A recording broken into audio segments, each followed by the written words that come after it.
Hello everyone, and welcome to episode 19 of the Look Out Sir 40k podcast, a Warhammer 40,000 podcast produced, developed, delivered, ultimately created by an assortment of friends. I've given up just calling out the three of us that do it mainly because I feel like that doesn't necessarily do justice to all the lovely people that contribute to making this thing a reality.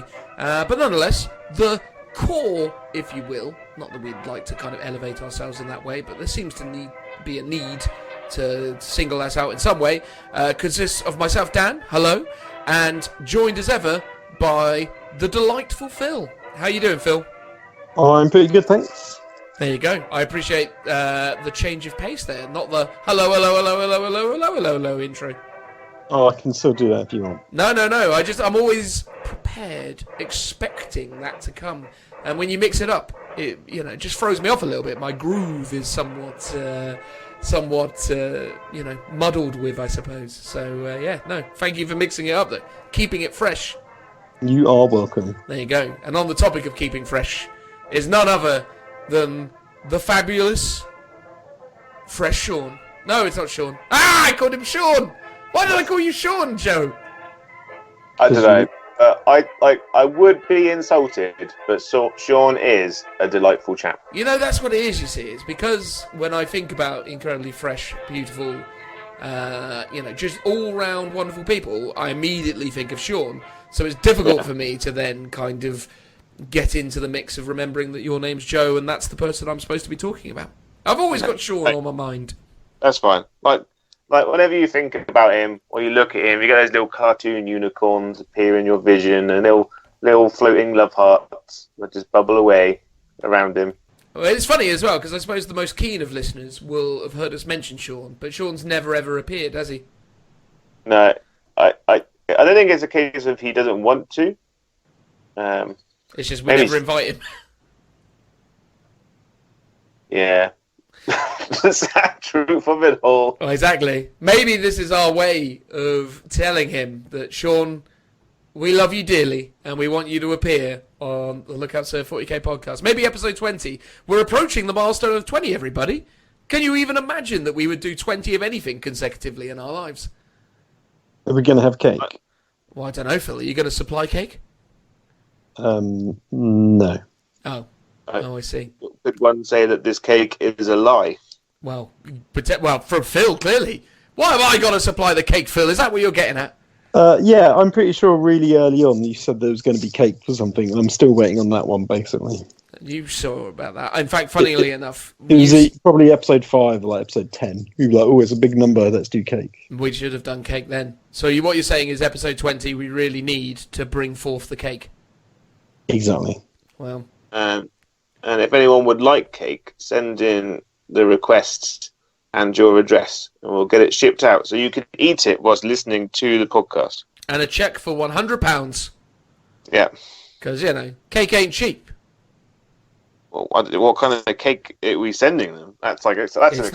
It's not for them to know. That's half the mystery, you see. They've got to send us the money and be happy with whatever cake they receive in return. Obviously, they've got to find out one of our addresses. Joe lives in, Wiltshire, so just wander around all of Wiltshire until you find Joe. Yeah. And then give him a cheque for £100, and then he won't then give you cake. He'll send it to you later. Yeah, I can't, I don't just walk around with cake on my person, because that would be mad. No, it would be mad. But there you go. Joe is in Wiltshire. Go hunt him down. I'm game for that. It'd be like hide and seek. You could be hunted. Like who's the hunter guy in Spider-Man? Craven the Hunter. Craven the Hunter. There you go. So they can be like Craven the Hunter and manhunt our boy Joe. It looks like his character looks like he's gone and murdered She-Ra and is now wearing She-Ra. Wow, there you go. He's got like a beard mustache combo like Phil as well, right? Yeah. It's like a buff Phil. Yeah, imagine Khal Drogo, if you will. That's like a buff Phil as well, really, isn't it? Just a little bit, yeah. Yeah, exactly. I'm working on it. Practically the spitting image, I would say. Exactly. I imagine you on horseback daily. Is that why you've never appeared on camera, Phil, on your Beyond the Tabletop videos? Because you don't want people to be intimidated by your raw masculine beauty? Exactly, especially when I appear topless, covered in tattoos and some kind of weird war paints. There you go. It'd be too much for people. Yeah, no, that would just be too much. Although it might increase your, your views and or subscription rate potentially, or potentially you have the negative effect. Who knows? Who knows? It's difficult to trust someone as beautiful as you, Phil. Well, thanks kindly. So what are we up to today? What's going on the podcast? What are we actually having happen? So I'm sure it won't surprise anyone to know that it's not really been the most incredibly newsworthy couple of weeks. Games Workshop still owe us an FAQ for Warhammer 40,000, which they've not produced yet. Those dastardly devils at Games Workshop. So we eagerly await the arrival of the FAQ. Hopefully that will come very, very soon. I'm sure it will. But, while we wait, very little has kind of happened. So we're going to talk about the news that there is, of which there isn't much, but we'll get into the news as we always do, following this introduction segment. After that, we're then going to have a special guest. I kind of feel like we should have really called out the special guest a little bit sooner on in the whole process, but here we are now, doing it now. So, Phil, who's joining us for this episode? Are you asking me because you can never remember how to pronounce his name? No, I always remember how to pronounce his name. See, I don't want to kind of, let people in on the magic of producing this hilarious, funny old show that we tried to do. But I get his name wrong. God, I can't even say wrong. I get his name wrong for comedic effect, I promise. Sure. Anyway, we are joined by Skari, who is a quite well-known 40k YouTuber, and he's going to be joining us to chat about some stuff later on. It's funny, actually, because we've already talked to Skari already, and we've done that whole bit, and I was listening back to it, and I was like, we probably really should have come up with some sort of better structure for this whole thing. It was a real kind of mishmash of, let's just ask him about this and let the conversation kind of flow. So it was quite nice, actually, because I feel, Skari's definitely someone who is a much, much more serious gamer than many of us on this podcast, myself included to a certain extent, because I'm not super duper hardcore ITC player. I do quite well in Warhammer World events and play in a number of different tournaments, which I do okay in. But yeah, Skari's going real try hard, I would say. Wouldn't you agree, Joe? Oh, he's a hell of a lot better than all of us combined, I would imagine. He does incredibly well in the ITC. He has his own runs his own events. Does he? Yeah. And because I'm a super professional, I didn't write down the name of it, and I've already forgotten. But that's fine. There'll be links in the description if you want to learn more about Skari. Assuming you don't already know who he is, and the only reason you're listening to this is because of him, and hopefully that is the case potentially, because it's all about the numbers. But nonetheless, hello. If you're someone who already observes and listens to Skari, please, give us a chance. It's not all this bad all the way through. Sometimes we do stuff that's halfway useful, so hopefully you enjoy both our segments with Skari, but also what we do in the general sense. That said, this episode is not going to be very, very tournament focused because we haven't really played in any tournaments lately. Me and Joe are going to one this weekend though, right, Joe? We are. We're going to one in Durrington, Wiltshire. Wiltshire, there you go. So if you want to go craven, come to Durrington in Wiltshire on Sunday, because that's where Joe will be. If you want that we won't tell you which building though, just to make it a bit more exciting. It's not a very big, town / I think it's a village, isn't it? One of the biggest villages in all of England. I don't know. I feel like this is a fact that we discovered. You have already talked about it, yeah. We have mentioned this once before. It's like the things, I only know 2 facts about ducks, and both of them are wrong. Anyway, I don't know where that came from. I think that was a Harry Hill joke. Nonetheless, so me and Joe are going to play in a tournament. So maybe we'll talk about that next episode in Durrington. So that'll be good. But yeah, so we got Skari on. So he's going to be talking about the stuff that we talked to him about. And then he will be joining us later for the return of the quiz, which is quite exciting. So Richie, has joined us again to contribute a number of fantastic questions. This time around, we're trialling asking questions to you, our audience. So if you would like to, please, if you're listening on a platform that facilitates commentating comments, please add to the comments below what you believe the answers to be. And the person who gets it right will get shouted out on the episode and receive no cake nor prizes, but just the notoriety of having said the right answer in the comments and us acknowledging that as a job well done. I think that's about as much as we can offer. Yeah, we could offer like a point system, like look out, sir, points. So let's let's assume like 10 points per correct thing, the correct question, and you can exchange these for your own personal gratification and pat on the back. Well, there we go. Maybe, that's what it is. Yeah, unfortunately, we can't do prizes like you would at an arcade. Not yet, anyway. Not yet. One day we'll incorporate a prize scheme, but for now, we're just trialing stuff, seeing if it works, seeing if people engage with it. So if you like the quiz and you like our poor attempt at trying to offer you, the audience, the opportunity to engage with us, please comment wherever you may comment. YouTube definitely has comments, but other places may vary. You can always check us out on Facebook. We are on Facebook. So that's Lookout Sir 40k, or sorry, no, it isn't. I get that wrong every time. It's Facebook/Lookout Sir. Check us out on Facebook and maybe post the answers there. And me, Phil, Joe, maybe Richie will reply to you in due course, because that's the sort of stuff we do. Also, I figured out the login details for the Instagram account now, so this is good I can news. use that. Yeah. So maybe go there. What's the Instagram account actually called, Joe? Oh, you're asking me a question now. It doesn't matter. The link will be in the description. Let's not embarrass ourselves any further than we have done already. It's Lookout Sir 40k, all one word. As in, Lookout Sir 40k. Done. Beautiful. Done. Yeah. So there we go. So yeah, we're going to do a bit of that, and then also the quiz comes at the end, as those who may have heard it before will have known. So between Skari talking about all his stuff and participating in the quiz at the end, we're going to sandwich all of that, or rather this segment will be sandwiched between those two things, where we talk about general hobby updates. Joe is being a bit of a hobby butterfly lately, so we're just going to poke fun at his latest plans and schemes, as well as listening to the lovely things Phil's done and acknowledge the fact that I don't nearly do enough.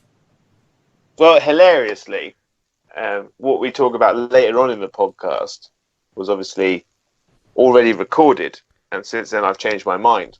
So that's even more confusing. There you go. So we will point out which version of events is correct. Also, as well, closing statement thing for this section before we get onto the news.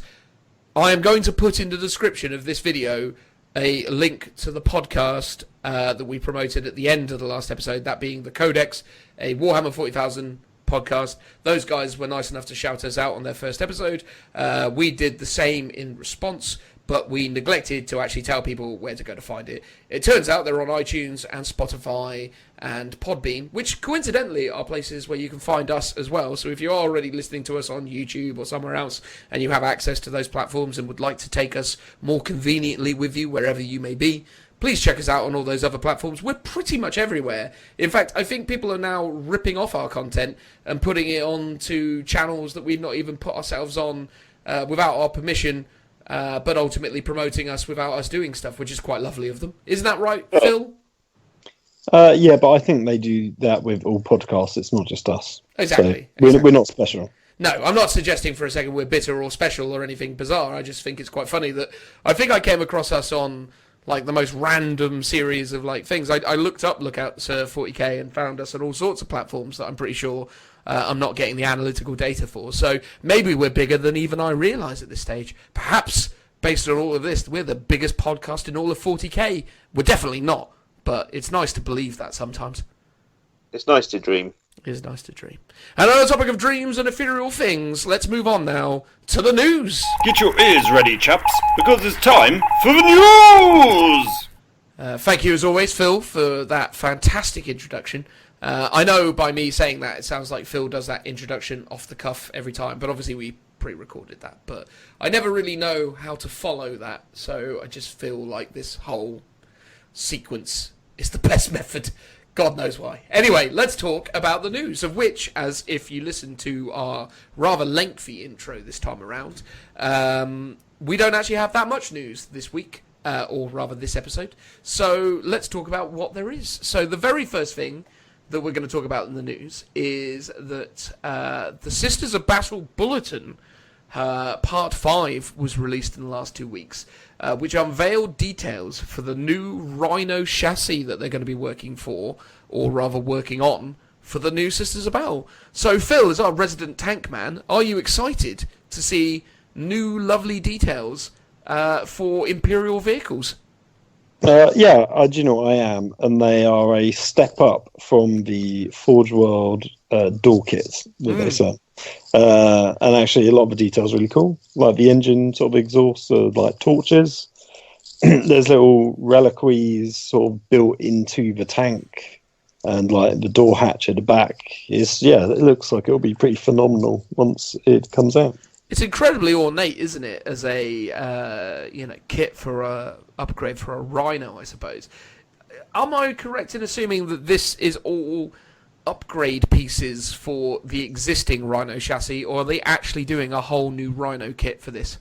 Well, it's not a Rhino per se, so I imagine it's going to be a brand new kit. And they talk about in the article how it's the Demius pattern, or Demos pattern, which is from Horus Heresy.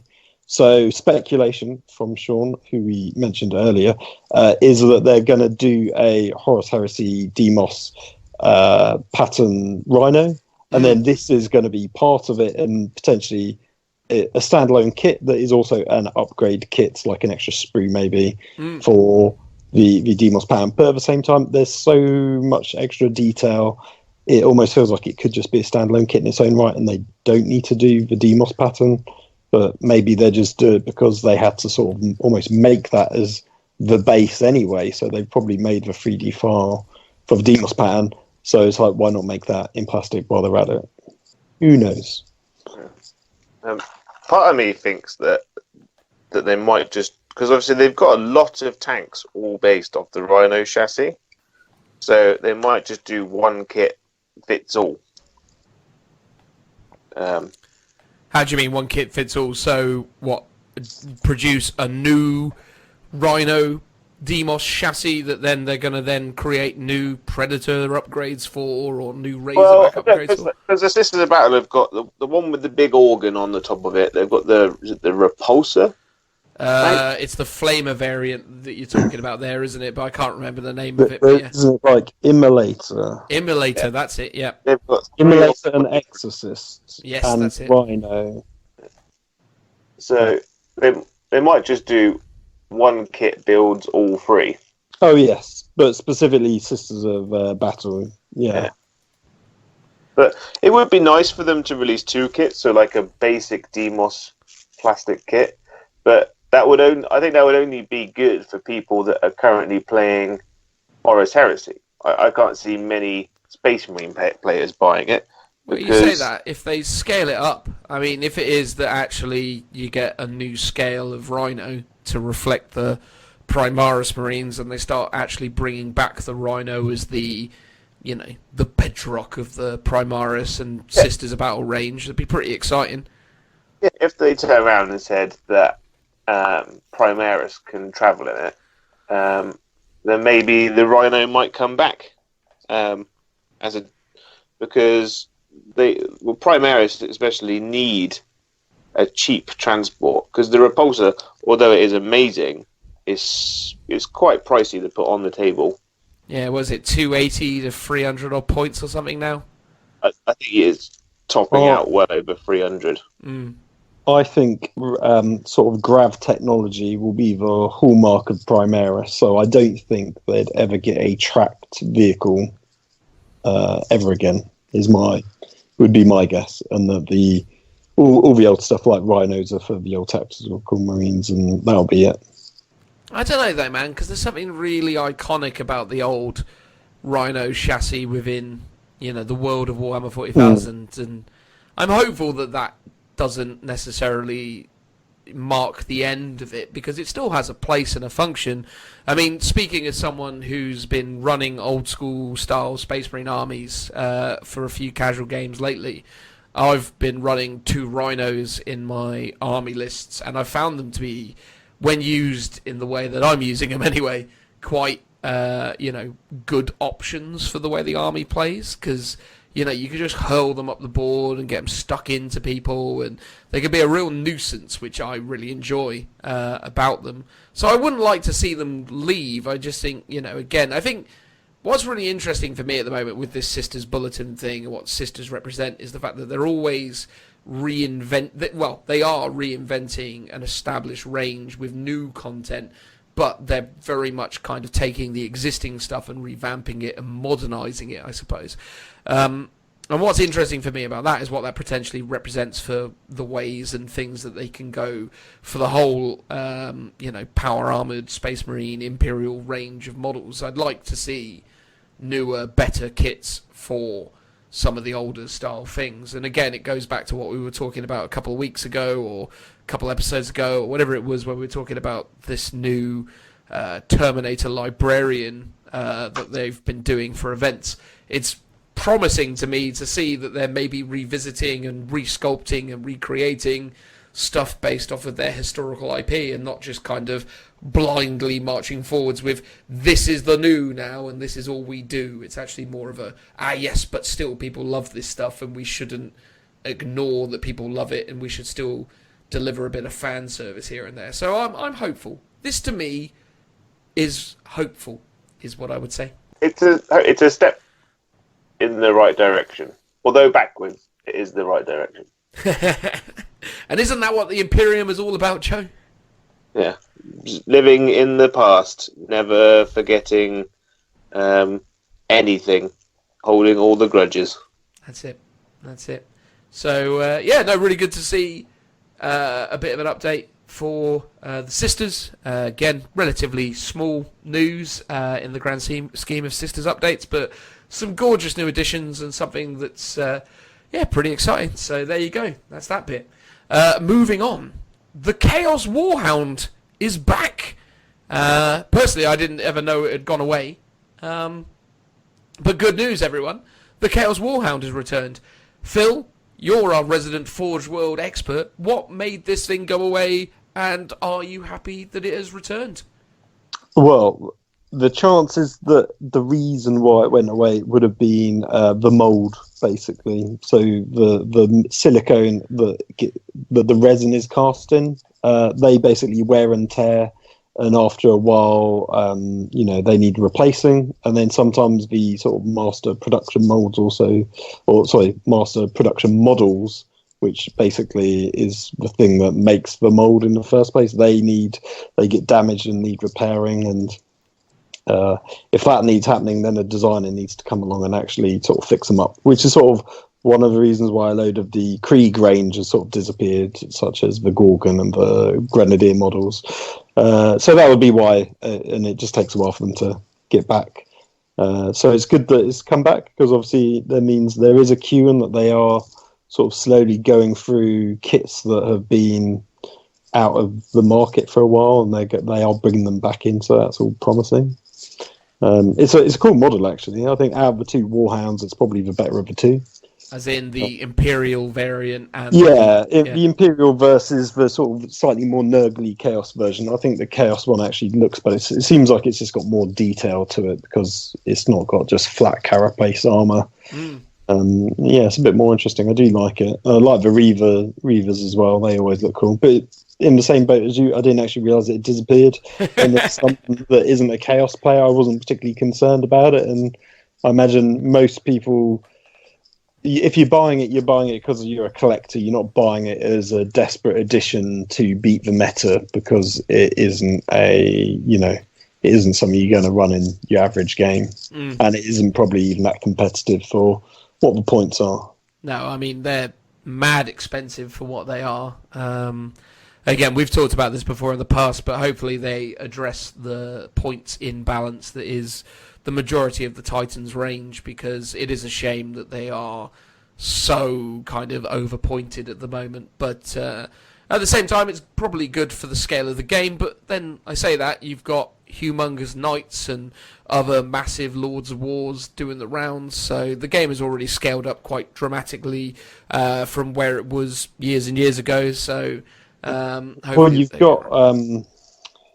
you've got the new Apocalypse game coming out later in the year, so I wonder if they've particularly prioritised this as something to bring back, so it'll be available for when Apocalypse comes out. But then there's probably a couple of other super heavies like the Gorgon that I mentioned. Will they be deliberately bringing that back in time for Apocalypse, or who knows? I don't know. Who knows indeed. Joe, if you were still interested in collecting Chaos, as you may or may not be later on in this podcast, would you be wanting to add this to your Chaos collection? If I was a richer man, I would probably get it as a display piece and to use once a year once every few years at an Apocalypse game at Warhammer World. And that would probably be it. Because I just kind of think that they don't fit in the game. They belong in Titanicus, but they're just a bit silly in the normal 40k. You're just a bit silly. Bit silly. Like 40k was a game originally designed for tanks and infantry, and now a few editions later, we've got planes and Titanic units running around, and he's like a Titanic plus unit basically, and they just don't work very well. Well, that's interesting because once again, to name drop our good friend Sean, he actually has an Imperial version, and I believe he's had it for almost a year now and still not done anything with it, so it's still in its bag. And every so often he'd be like, "Oh, I should get around to it." So yeah, it's not on the top of his table of things to do, and he likes his knights.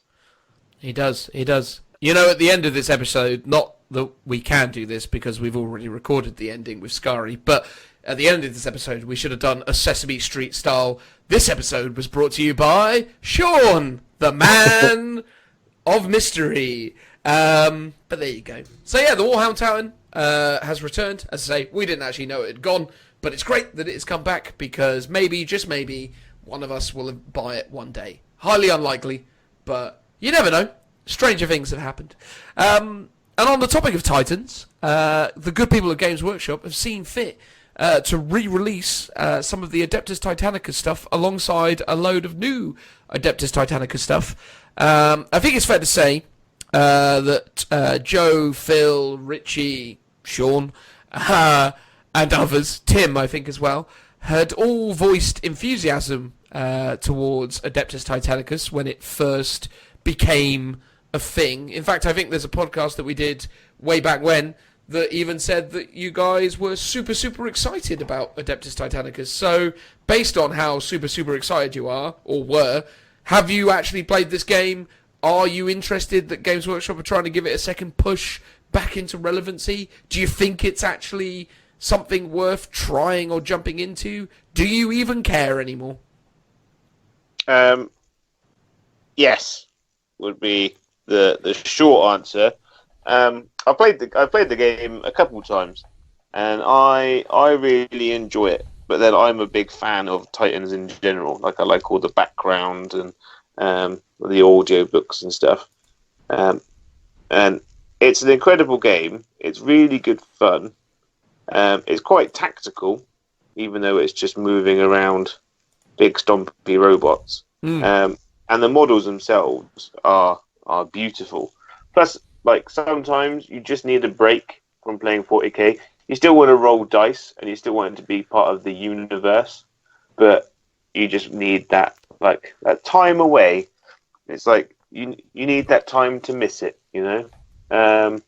So I encourage anyone who who's thinking about playing it to just go and play it. Like try and find someone down your local club that's got two mana pools that they've got, and just get them to teach you to play, because you'll be addicted by the end of it. But were you addicted, Joe? I was really quite addicted. The problem is I was that guy who had the models but no one else to play against. So, but the club that I go to in Durrington, it seems to have picked up recently. Now that you can buy a lot more Titans, because when it came out, it was just the Warlords and the Knights. And although that's really, really cool, it essentially just becomes a slugging match between the two big knights and the two big Titans. But when you include things like the Reavers and the Warhounds, the game becomes something very different, because like the big Titans put out a lot of hurt, but they are super duper slow. So it's all about protecting your flanks, because the Warhounds are super quick and they can go in and deliver like the killing blow. So it's all about outmaneuvering your opponent. Amazing. So, yeah.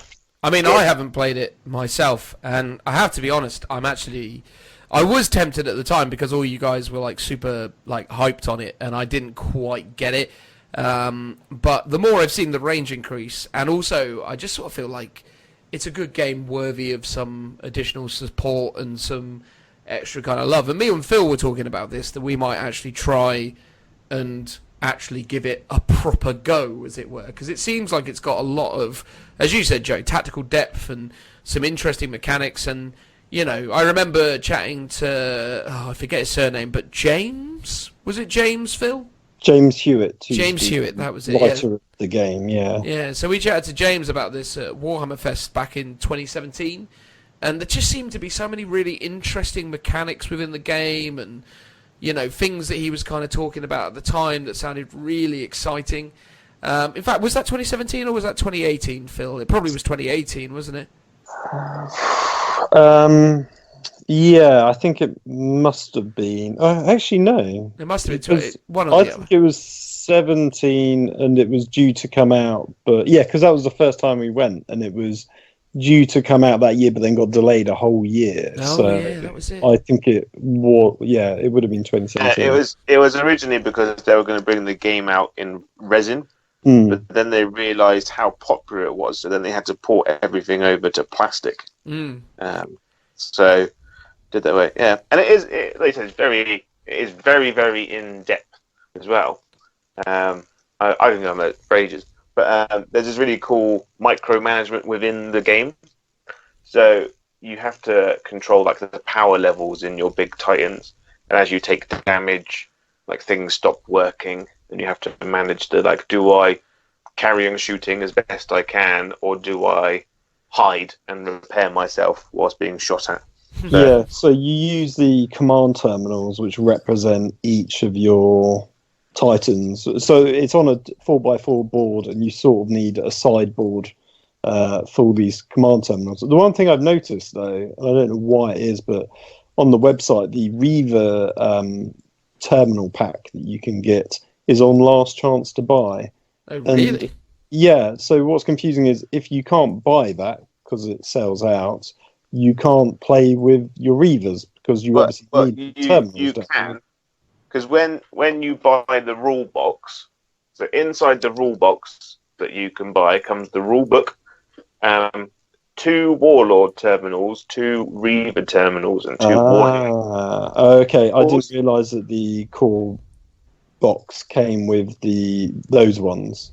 And it also comes with all the weapon cards as well that you need to put on there. Is that in the Horus Heresy rule set, is it? That's in the Titanicus rule set. Yeah, because it's called the Horus Heresy. It's the Adeptus Titanicus Horus Heresy rule set. Yeah. Yeah, and also in there you get all your mission tokens, your battlefield assets. So with points you can put things like quake cannons and ion cannons and mines and stuff like that on the table as like support. So everything that you need to play the game is in that box. So all you have to do then is buy the models to go with it. Yeah.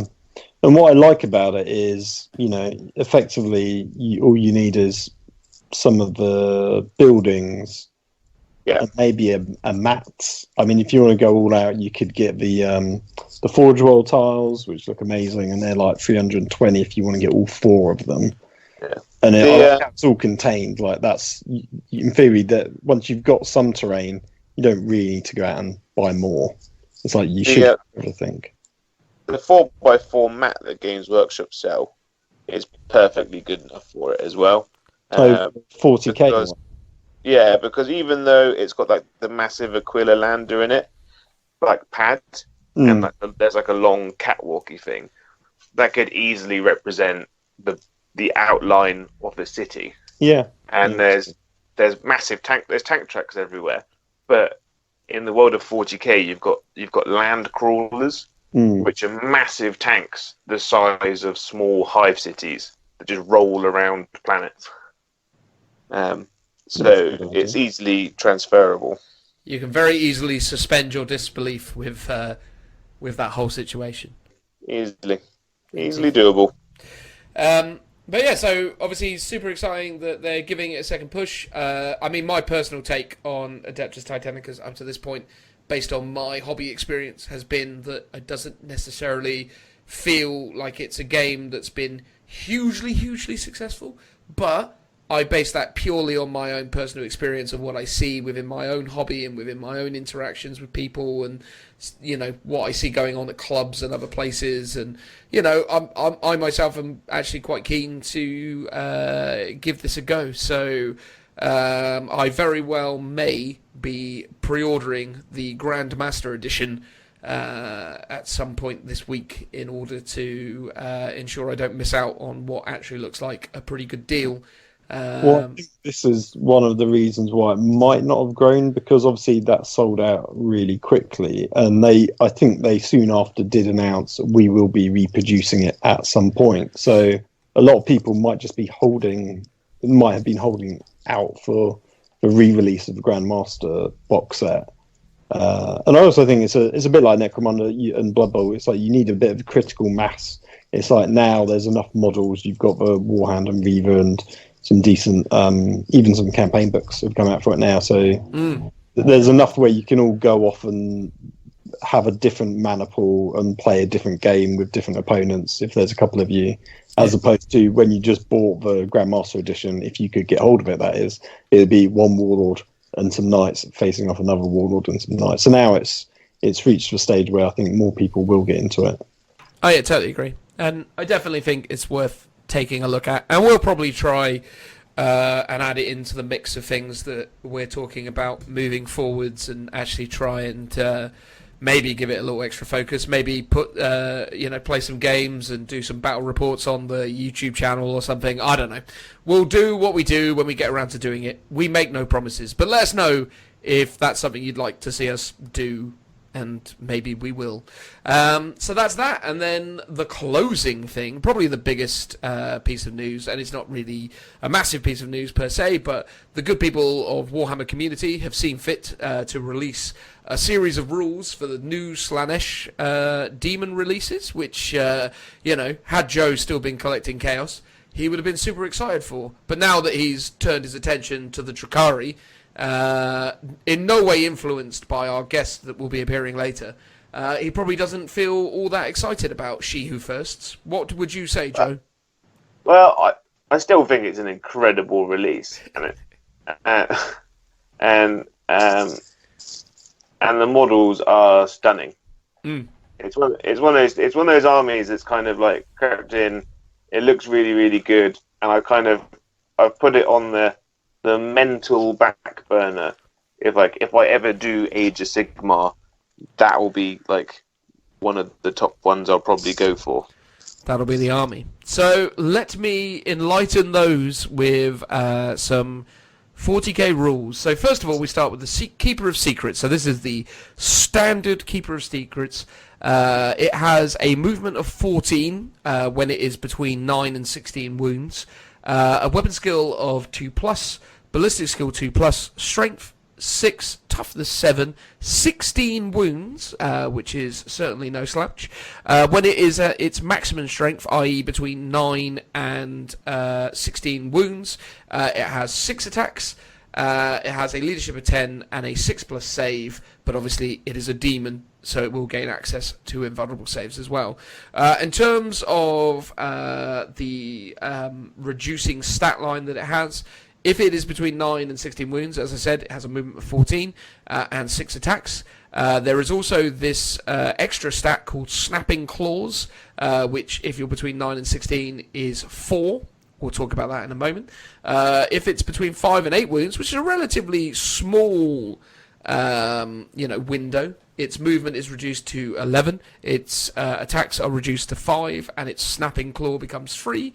And then on 1 to 4 wounds, its movement takes actually quite a drastic hit, going down to 7. Its attacks reduces to 4, and Snapping Claws becomes 2. Closing little bits and pieces, it has the weapon of Snapping Claws, so it is a melee weapon with strength of user, so if you can't remember what that was, that's strength 6, AP minus 3, which is pretty big, and a flat 3 damage, which again is pretty impressive.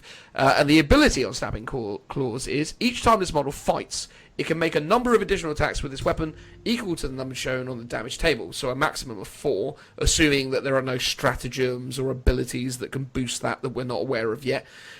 Each time a wound of 6+ is made for attack with this weapon, that attack is resolved at AP minus 4 instead of AP minus 3, which is fine, not especially incredible, but could make the difference between taking that 3+ armor save to a 7 as opposed to a potential save of a 6. And then last bit to talk about, now, again, not to spoil one of the quiz questions later, but the Witstealer sword that Richie calls out in one of his questions has slightly changed from how he discussed it earlier, or later, sorry. And that is to say that this is a melee weapon with strength +2, minus 3 AP, flat 3 damage, and you subtract 1 from hit rolls for attacks made by a model that lost a wound from this weapon, which I believe is slightly different to how Richie said it, although it may be exactly the same. I have to be honest, I didn't check. What is our opinions on the Keeper of Secrets? I think it's a bit of a beast, actually. But for a model that doesn't have wings, it's pretty rapid as well. I don't know if we'll see loads of them on the table because obviously Castellans are a thing and it's targetable and it's not got the best invulnerable save. But if you can go first, so what's his maximum movement? 14? 14, yeah. 14. So Slaanesh demons, if it's a pure detachment, can advance and charge. So it could potentially be moving 20 inches and then charging. Do Slaanesh demons still add movement to their advances and charges as well, though? Only if they've got like the banner, I think, or the musical instrument in the unit. Okay. But they also, I think there's a psychic power or warlord trait that adds to their movement as well. Yeah, I mean, at the end of the day, it's pretty whippy, which is great. You can definitely see it getting stuck in, which is interesting. I think the fact that it has, it can have 6 attacks at full capacity, but those 6 attacks can become 10 because you can use 1 snapping claw attack, which turns into 4. So actually, no, that becomes 9, doesn't it? So each time a model fights, it can make a number of additional attacks. So it is 10. So your 1 attack with the snapping claw or claws becomes 5. So you have 5 snapping claw attacks and 5 Witstealer sword attacks, which is again pretty solid. It's fair to say, because with the Witstealer sword, you're strength 8, which is in 40k pretty damn strong, I would say. Oh god, yeah. And then if Slaanesh have like a psychic power that allows them to fight in close combat in the psychic phase. So if you can charge in not kill the thing that you're fighting, and then survive their combat if you don't already kill them, then you can finish them off in your psychic phase and then charge onto someone else. Or even if they charge you and you take that hit, then kill them. And if you don't kill them, finish them off in the psychic phase. Yeah, I mean, your example only works if they charge you. But yeah, I get the point. Yeah. So, or like they horde charge you, for instance. Like a big blob of orcs charges in and tries to hold you up. You can get rid of them pretty swiftly. That's true. I mean, it is fair to say the Keeper of Secrets is let down by its lack of fly. That definitely changes things. But the movement, as you've correctly highlighted, Joe, is still really solid. I suppose the only issue is that this thing is going to really struggle with screens, which is problematic because it really only has one trick, which is getting into a fight. So for something that can really decimate things in the fight phase, it's actually not that effective at dealing with screens, which I would have liked to have seen something. And maybe there are psychic powers, and obviously this thing isn't running in on its own, but it does seem bizarre that, you know, it's so utterly debilitated by screens, and there's nothing in it that necessarily allows it to just mass kill screens. You'd think that maybe got loads of other infantry of your own that can do that. I mean, you can't expect a big monstrous creature to be able to deal with everything. Yes, I can, Phil. Yes, I can. Well, unless you wanted to give it like a night rule where you know each attack becomes free, if that's what you mean, then yeah.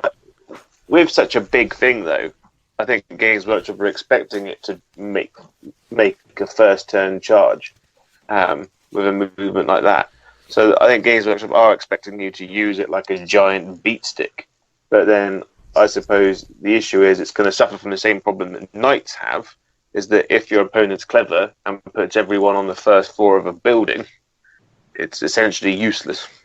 Yeah, which is a bit of a frustration. I mean, this is the thing. Always when you get into big monsters in 40k, especially combat ones, there's always options. And the thing is that's interesting still at this time is we've not seen the entirety of what this model can do in terms of amplifying other units and doing things like that. So I'm not saying that it's inherently awful from the outset. There's still potential. I just think the weaknesses that this thing is going to suffer with is going to make it struggle to find a home in competitive play. I think a lot of people will run it early doors, and I think a lot of people will paint some gorgeous versions of it. And I think in the more casual gaming environments, this thing will ruin a lot of people's fun or enhance it in a way that's fantastic. Because I think this model, this creature, this Keeper of Secrets is going to be great in a casual game or a fun game or a pick up and play, whatever you want to call it. But I think if you want to talk about it purely in tournament match play settings, having not been able to see how many points it is yet, yes, it's impressive in combat, but it really does fall down against screening units. Because even with 10 attacks, it's still only killing, best case 8 models, because you can just get unlucky with that. Now, that's still good, but if that's a unit of Poxwalkers that admittedly cost like 60 points, you're still going to be stuck with some amount of Poxwalkers left, and that's going to be frustrating for a lot of people. I just think, I don't know, we'll wait and see what additional psychic powers and things they add, but I think something that I think I'd like to see something that makes her, or it, or whatever we want to call the Keeper of Secrets, more survivable, and something that gives it just a little bit extra bite when it comes into contact with hordes. That could all be down to stratagems, because that's going to be the real game changer. Like it might be able to attack twice, for example, or deep strike in and do a super easy charge. Who knows? Yeah, and it is -1 to hit the Keeper of Secrets as well. So there's a rule later on in this write-up that says that it's -1 to hit, and the super duper special variant is also -1 to wound, which is big because obviously with a toughness of 7, most things are going to be wounding it on 5s. That's going to then default down to 6s for the big special one. So that does give it a degree of incredible survivability that can give it legs. And because it's a slashy demon, it's always going to strike first as well in combat. Yeah, so that Wit Stealer sword is always going to hit first and give your opponent -1 to hit rolls. So that'd be -2 then, won't it? Yeah, so I mean that in addition to the other part will reduce it to -2, I believe. So that's big as well, because all of a sudden, even if you were hitting on 2+, you reduce to 4+. But if you're charging into, say, a unit of Orc boys, all of a sudden that unit of Orc boys are hitting you on 6s and wounding you on 6s, which is a huge debuff to that unit. The only thing is that obviously you're not going to kill that many of them, but it's still really good though. I think again, if you're potentially tying up like 30 guys, and it's like you might not be killing them, but if it's not killing you, that's probably a good trade-off. Well, the problem is with that trade-off though, I suppose, is that if you wrap the Keeper of Secrets with those 30 boys, which, okay, fair enough, after the first round of combat are probably going to be reduced to 22, 23 boys, but they can still wrap the thing and keep it where they want to for turn after turn after turn. But then that becomes the interesting synergy of the rest of this army, because this is a really combat-centric army within 40k, which there aren't that many of that are actually viable. So I'd love to see Slaanesh become super strong combat options, because Lord knows that nothing really seems to have really truly delivered in that way yet. Genestealer Cult does some really great stuff. The Khorne Bloodletter bombs and some of the Chaos stuff do okay, but most of the nuances of combat at the moment is about tying things up and stopping it from performing at its optimum capacity, as opposed to being super duper killy. So what might be quite interesting with Slaanesh is to start thinking about what they actually do as an entire army, because everything in it is geared towards combat. So yeah, to talk about one of the other things, so you've got the newer kind of super duper Keeper of Secrets, which I won't pronounce the name because I probably can't, but the second part of it's easy enough. So Hellbane is the foremost champion of Slaanesh. And Hellbane comes with the Soul Piercer weapon, so it is a strength × 2, so strength 12, assuming that it is still strength 6, which again is phenomenal, -4 AP, which again is phenomenal, and a d6 damage. Each time you roll a 6+ to wound, your damage becomes a flat 6 rather than d6. But only if you're targeting a character. Only if you're targeting the character. Again, which is insanely good. It's incredible, especially when comboed with the fact that, again, this guy is going to be -1 to hit and -1 to wound because of the Cloak of Constriction, which is quite incredible. So, I mean, again, real potential. I mean, what do you think, Phil? Would you be intimidated to see one of these running across the board at you? Well, just looking at, I think it might only be Shalaxi, which is Shalaxi Hellbane, is the one with the Cloak of Constriction. So the normal demon might not have the -1. No, so it says here, Shalaxi, thank you for giving me a pronunciation, wears the Cloak of Constriction, which when combined with the mesmerizing, sorry, I can't speak, mesmerizing aura ability shared by greater demons of Slaanesh will be confound even the most dangerous enemies. So right, so they're all -1 to hit, but only he's -1 to hit and -1 to wound. Correct. Because it sounds like they don't get the cloak. It's no. the mesmerizing aura they get, yeah. No. I mean, yeah, pretty good. I mean, it'll be... I'd like to come up against it, but I'm not sure I'd potentially enjoy it. It seems like it's going to be... I mean, the -1 to wound, I think that's the thing that's going to keep him alive. Admittedly, that's only in combat, though. Okay. So you can shoot the ever-living hell out of them from range. Yeah, then it suffers from the problem of its...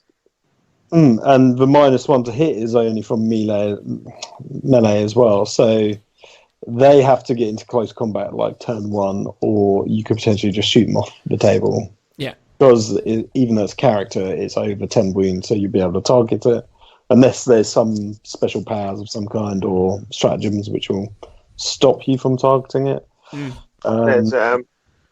They've got Slaannesh have got a lot of psychic powers that are like -1 to hit, -1 to hit in the shooting phase, and an additional -1 to hit in the close combat phase. So there's a lot of stackable abilities that will protect him. What's the invuln save, do we reckon? Is it going to be a 4-up? It's probably going to be a 5-up, you know. Is that what it currently is? I think so, yeah. I'm pretty sure the Bloodthirst has got a 4-up, and I'm pretty sure the Zench Big Birdie Man. Oh, in which case maybe it'll be a 4+ then. I might be wrong on that front. I mean, 16 wounds is pretty, and toughness 7 is pretty hefty to shift. But at the same time, if it's not got a 3-up save, you know, I mean, an invuln's really good. If it's a 5, it's not that good, but helpful. But, you know, potentially a handful of las cannons could take it out if you just fail your invulns. So it's hit and miss. I think it'd be interesting to come up against one and to see how easy it is to deal with one. I imagine if they get into combat with you, though, you will be in a lot of trouble. Oh yeah, without a doubt. And I think the thing that's interesting with them is going to be how many points they are. If this thing is 400 points, forget about it. It's not going to work. If it's 200 something, all of a sudden, actually, if it's sub 250. You're going to start to look at this very differently. But if it's, 350, I just don't see the point. What's interesting is Shalaxi, with the kind of character assassin weapon, will be really good at killing knights, because most knights now are characters, or at least one in everyone's army will be a character. So he'd be a pretty decent thing to go up against them. But you still need to roll that 6+ to wound to get the flat d6. Yes, I mean, but how many attacks have you got, did you say? Is it... well, assuming Shalaxi's exactly the same, you'd get 6 with that spear, or you would get 5 with the spear, and 5 with the claws. Yeah, so if you assume even if you do 6, and you hit with all of them, you'd only be averaging 1. But then a flat 6 is pretty brutal. Yeah, exactly. On top of all the d6s that you're going to do, because you're strength 12, so you're going to be wounding the knight on freeze. And the -4 is pretty potent as well, so it's going to... Oh, that's terrifying for a knight. Unless you've got the Styrics one with the invuln save, the shields that work in close combat. Yeah. But, not everyone has that stuff. They're not super duper popular, but they do make the rounds. If he's cheap enough, I imagine you'll probably see 2. If you're running like a mono faction, you could see 2 or 3 of these things on the table. Well, surely he'd be a named character, so you'll only be able to take 1. Well, you'd have a named character. Yeah, you'd have a named character and then 2 or 3 of the other guys. It's very likely that there's going to be a third variant that we haven't seen yet as well, because they always seem to come in freeze now, these kits. So we shall see. Next along is the new Demon Prince, which again, Phil, do you want to have a punt at the name? CL Essex. There you go. Esky? Yeah, Seal Esky. Seal Essex. Old Seal Essex is the Vengeful Allegiance. So he is a new Demon Prince, which is mad, because obviously Demon Princes have been quite a well-established staple of the game. And this guy really kind of breaks all of those norms as a character. When you look at the photos for the new Slaanesh range, you actually appreciate the scale of this guy. He is big, isn't he? He's a monster. He is absolutely huge. Yeah. And I like the fact that, because it's 2 characters in one, they haven't skimped on the abilities. They've basically combined the 2 together as well, which I really, really like. Yeah, they've stacked him up. So he's got movement 9, weapon skill ballistic skill 2, strength 4, toughness 6, 8 wounds, 8 attacks, leadership 9, and 4+ save. He is armed with a multitude of different weapon profiles, including the he's got these. Oh God, how do I pronounce that thing? My English is failing me today. The scourging whip. Scourging whip, yeah, something along those lines. I was worried that was going to be an easier word that you would just point out as, no, Dan, it's not the scourging whip, it's the scourging whip or something. Or maybe it is the scourging whip. It might be scourging, yeah. There you go. English has failed me here. But nonetheless, at range, it's Assault D6 with a range of 6, -2 AP, 1 damage. The bearer can make an attack with this weapon whilst within 1 of the enemy, so it's basically like a pistol. But it's also an assault weapon, which is amazing because he can advance and shoot it. He's got the Axe of Dominion, which is strength +3, making him strength 7, -3, free damage. And the Scourging Whip, as we're going to call it now, in combat, which is -1, 1 damage. Make D3 hit rolls instead of 1 for each attack made with this weapon. Again, really, really amazing for helping him chew through hordes.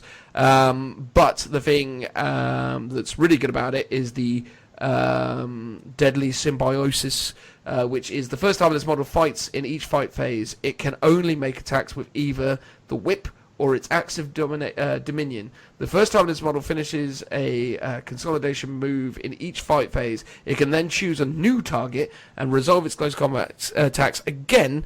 But when it does so, all its attacks must be made with the other weapon. If the model charged this turn, these attacks can still only target units that it declared charges against.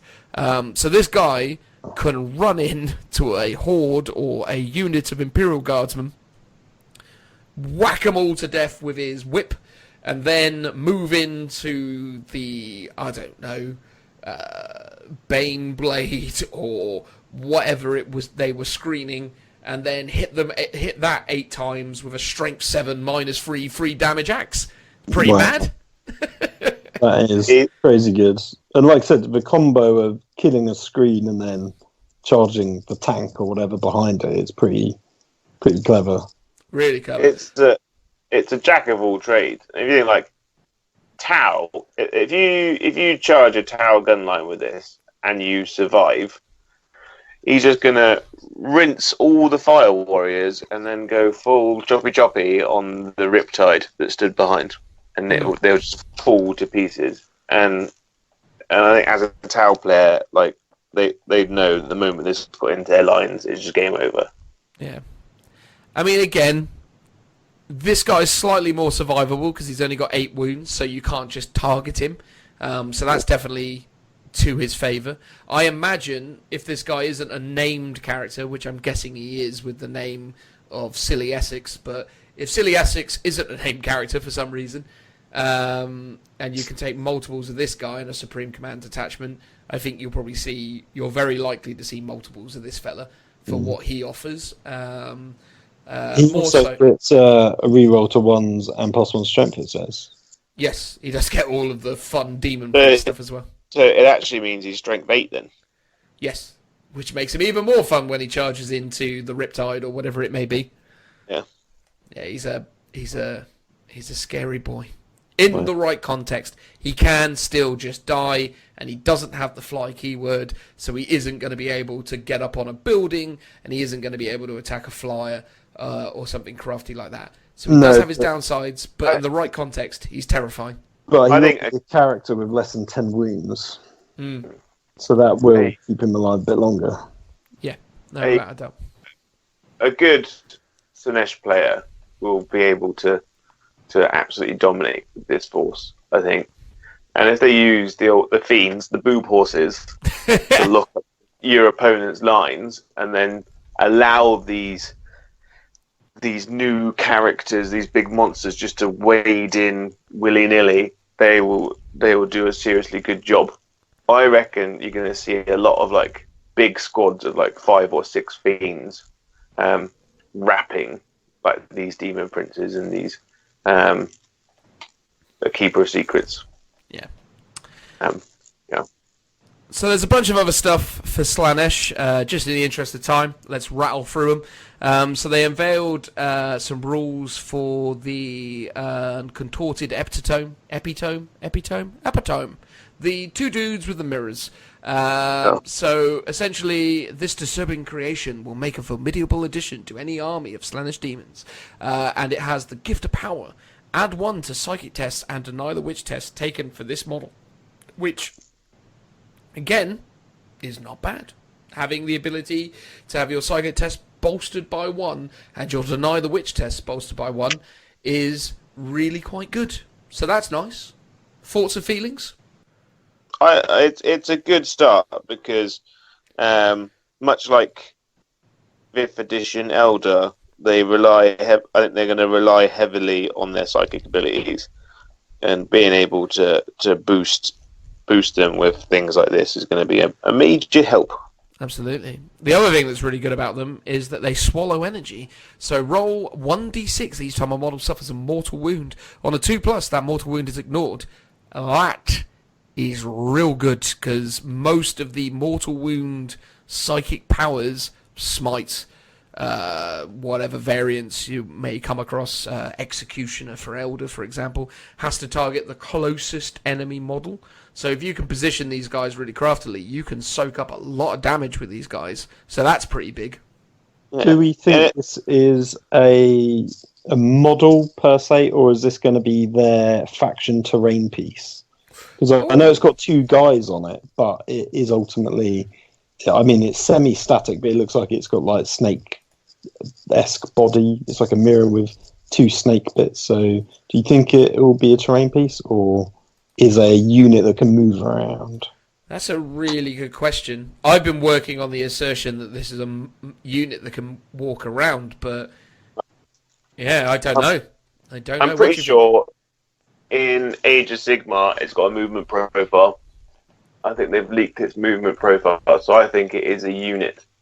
Although I think it will be a character and not like a named character, and not one that you can run 3 of, because that would be super powerful if you could. Ridiculously powerful. Something like that can soak up mortal wounds is big. So yeah, that's certainly exciting. So this also means, this also has the means to prevent enemies falling back. An ability will be all the more effective when, if you supplement it with the something or other power from the Slaannesh discipline.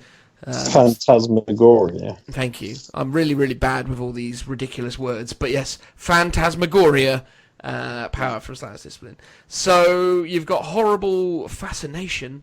So if an enemy unit within 6 of any model with this ability is chosen to fall back, they must roll 3d6, and if the number they roll is not lower than their leadership, they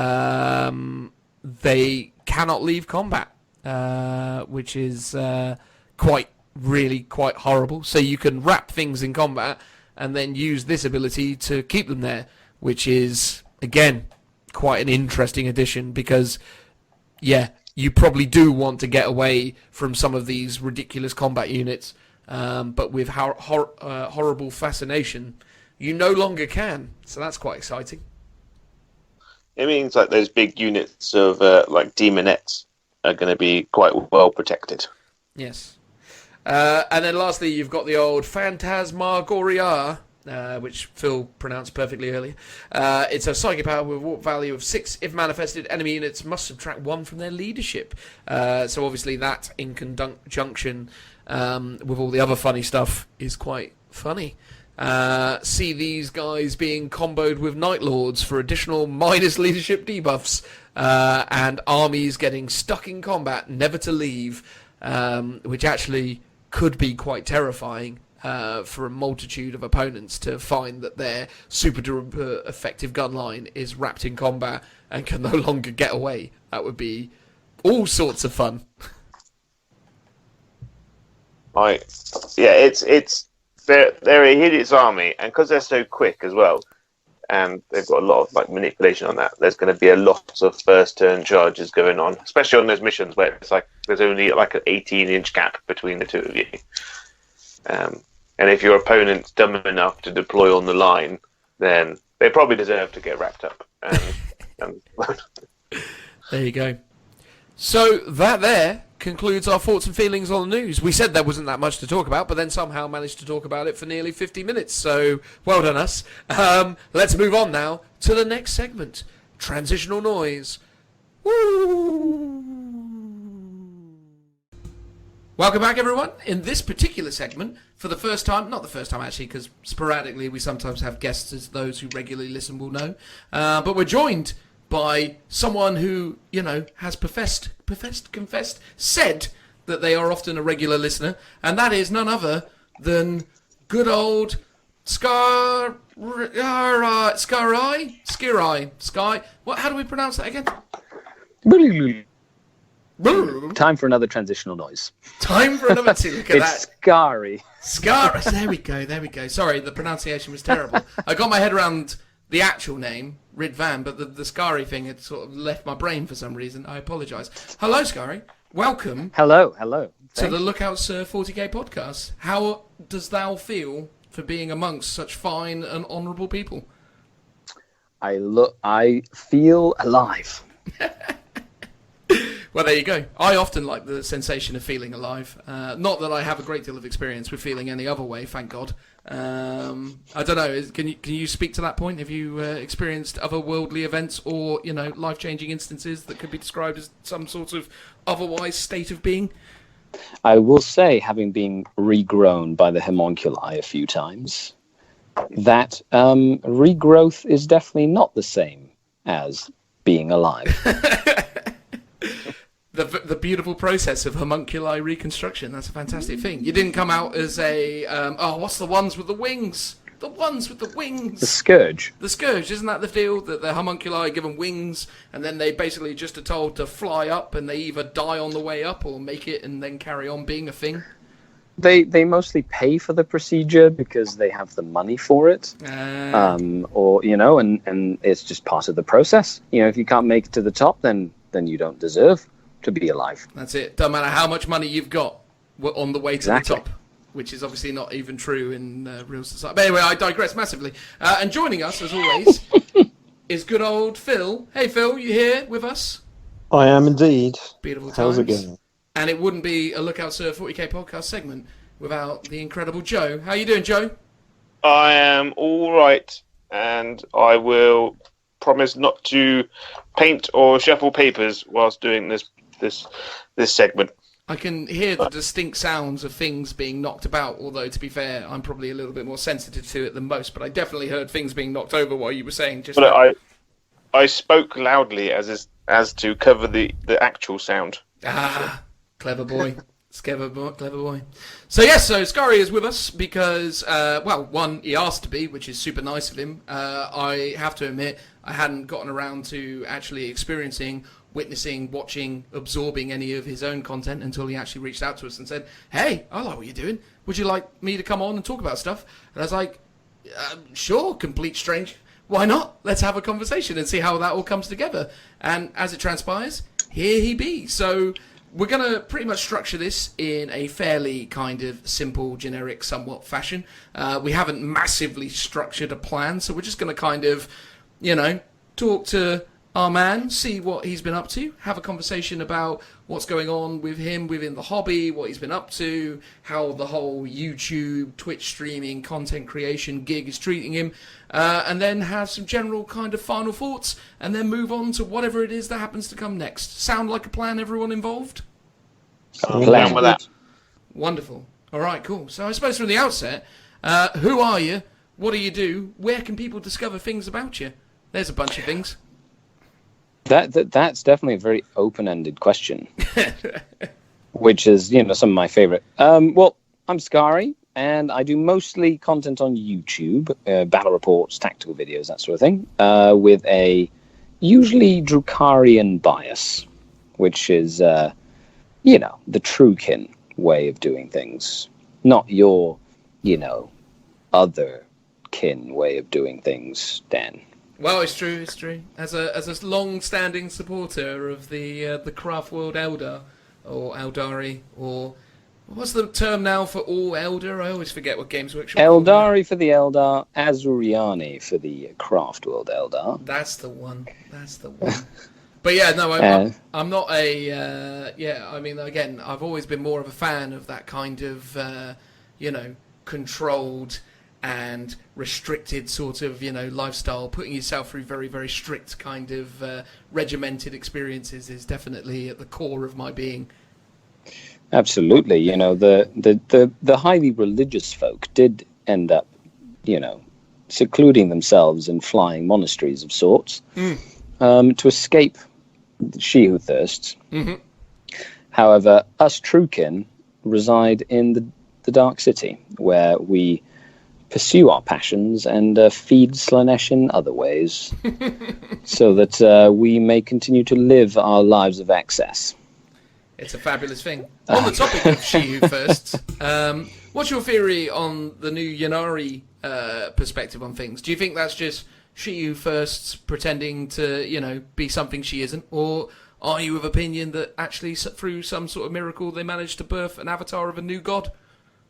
Yeah, I like the idea that Inyad is the avatar of Inyad is in true form, and I really like it. Kind of ties in a lot of stuff that the Harlequins have been doing and things. So lore-wise, I like it. Rules-wise, I'm excited to see what they do in the White Dwarf. Oh, big time, big time. What would you imagine if you were to estimate what you think they're going to do to the Ynnari in the upcoming White Dwarf? What would your best guess be? Best guess would be that they will be making it mostly around stratagems and command points. I feel like the whole dynamic will kind of change to something that has more to do with that sort of dynamic and tied in with the rest of the codexes in the game.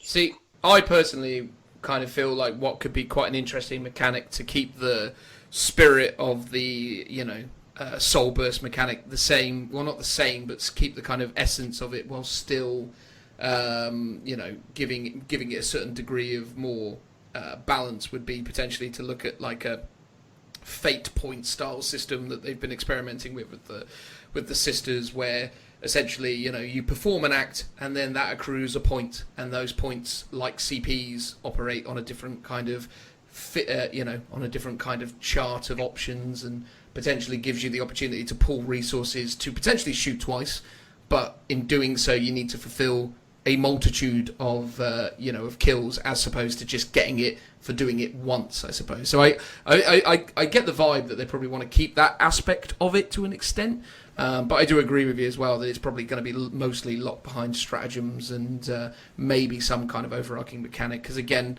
I've got a lot of faith at the moment in Workshop's rules writing team after the interesting mechanics they introduced for Genestealer Cult and the stuff that we've seen for Assassins. So I remain hopeful that they're going to somehow strike a balance, but it's going to be interesting to see for sure.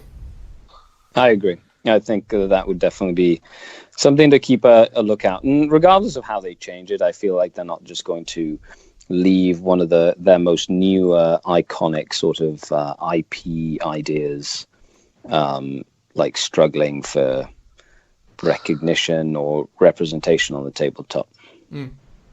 How would we feel if they left the Soul Burst rule exactly the same and then just gave them a whole bunch of really good stratagems on top?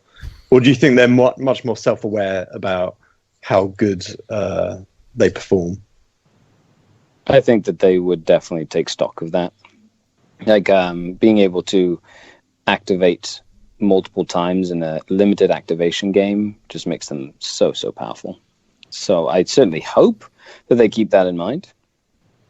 Yeah, I can't see them. I just can't see them keeping it somewhat similar to how it has been. It's the thing is, when it first introduced it, it was bizarrely complex within how it's even structured within the rule set, because again, once you start to introduce a rule that ultimately triggers things out of sequence, the whole system of making that thing happen becomes absurd in certain instances. And then there's so many like nuances and specifics that need to occur to make that happen.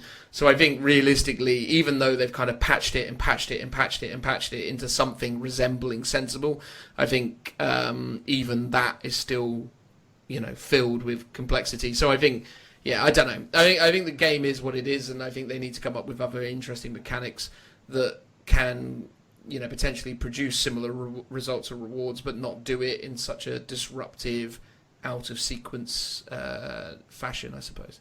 But that's my take on it. But do you not think it's how they react? They react and work with non-Ynnari units that is also part of the reason to blame. So, like, having to take, for instance, a Ynnari unit of Guardians and then putting them in an Altaioc Wave Serpent, for instance, from a different battalion or detachment. Well, not only that, but also using the specific stratagems based on the different keywords is definitely something that I would hope they would take a look at as well. Yeah, because it's mad that you can have Eldred Ulfran and Yvraine as your 2 HQ choices on a battalion, fill it out with a bunch of different things from different places, and then still take a unit of Shining Spears and make them Sam Han and do all this kind of extra stuff that just kind of force multiplies massively. So, yeah, the fact that because you're not gaining any benefit anyway from their craft-wheeled attribute because you're mixing up the detachment, you weren't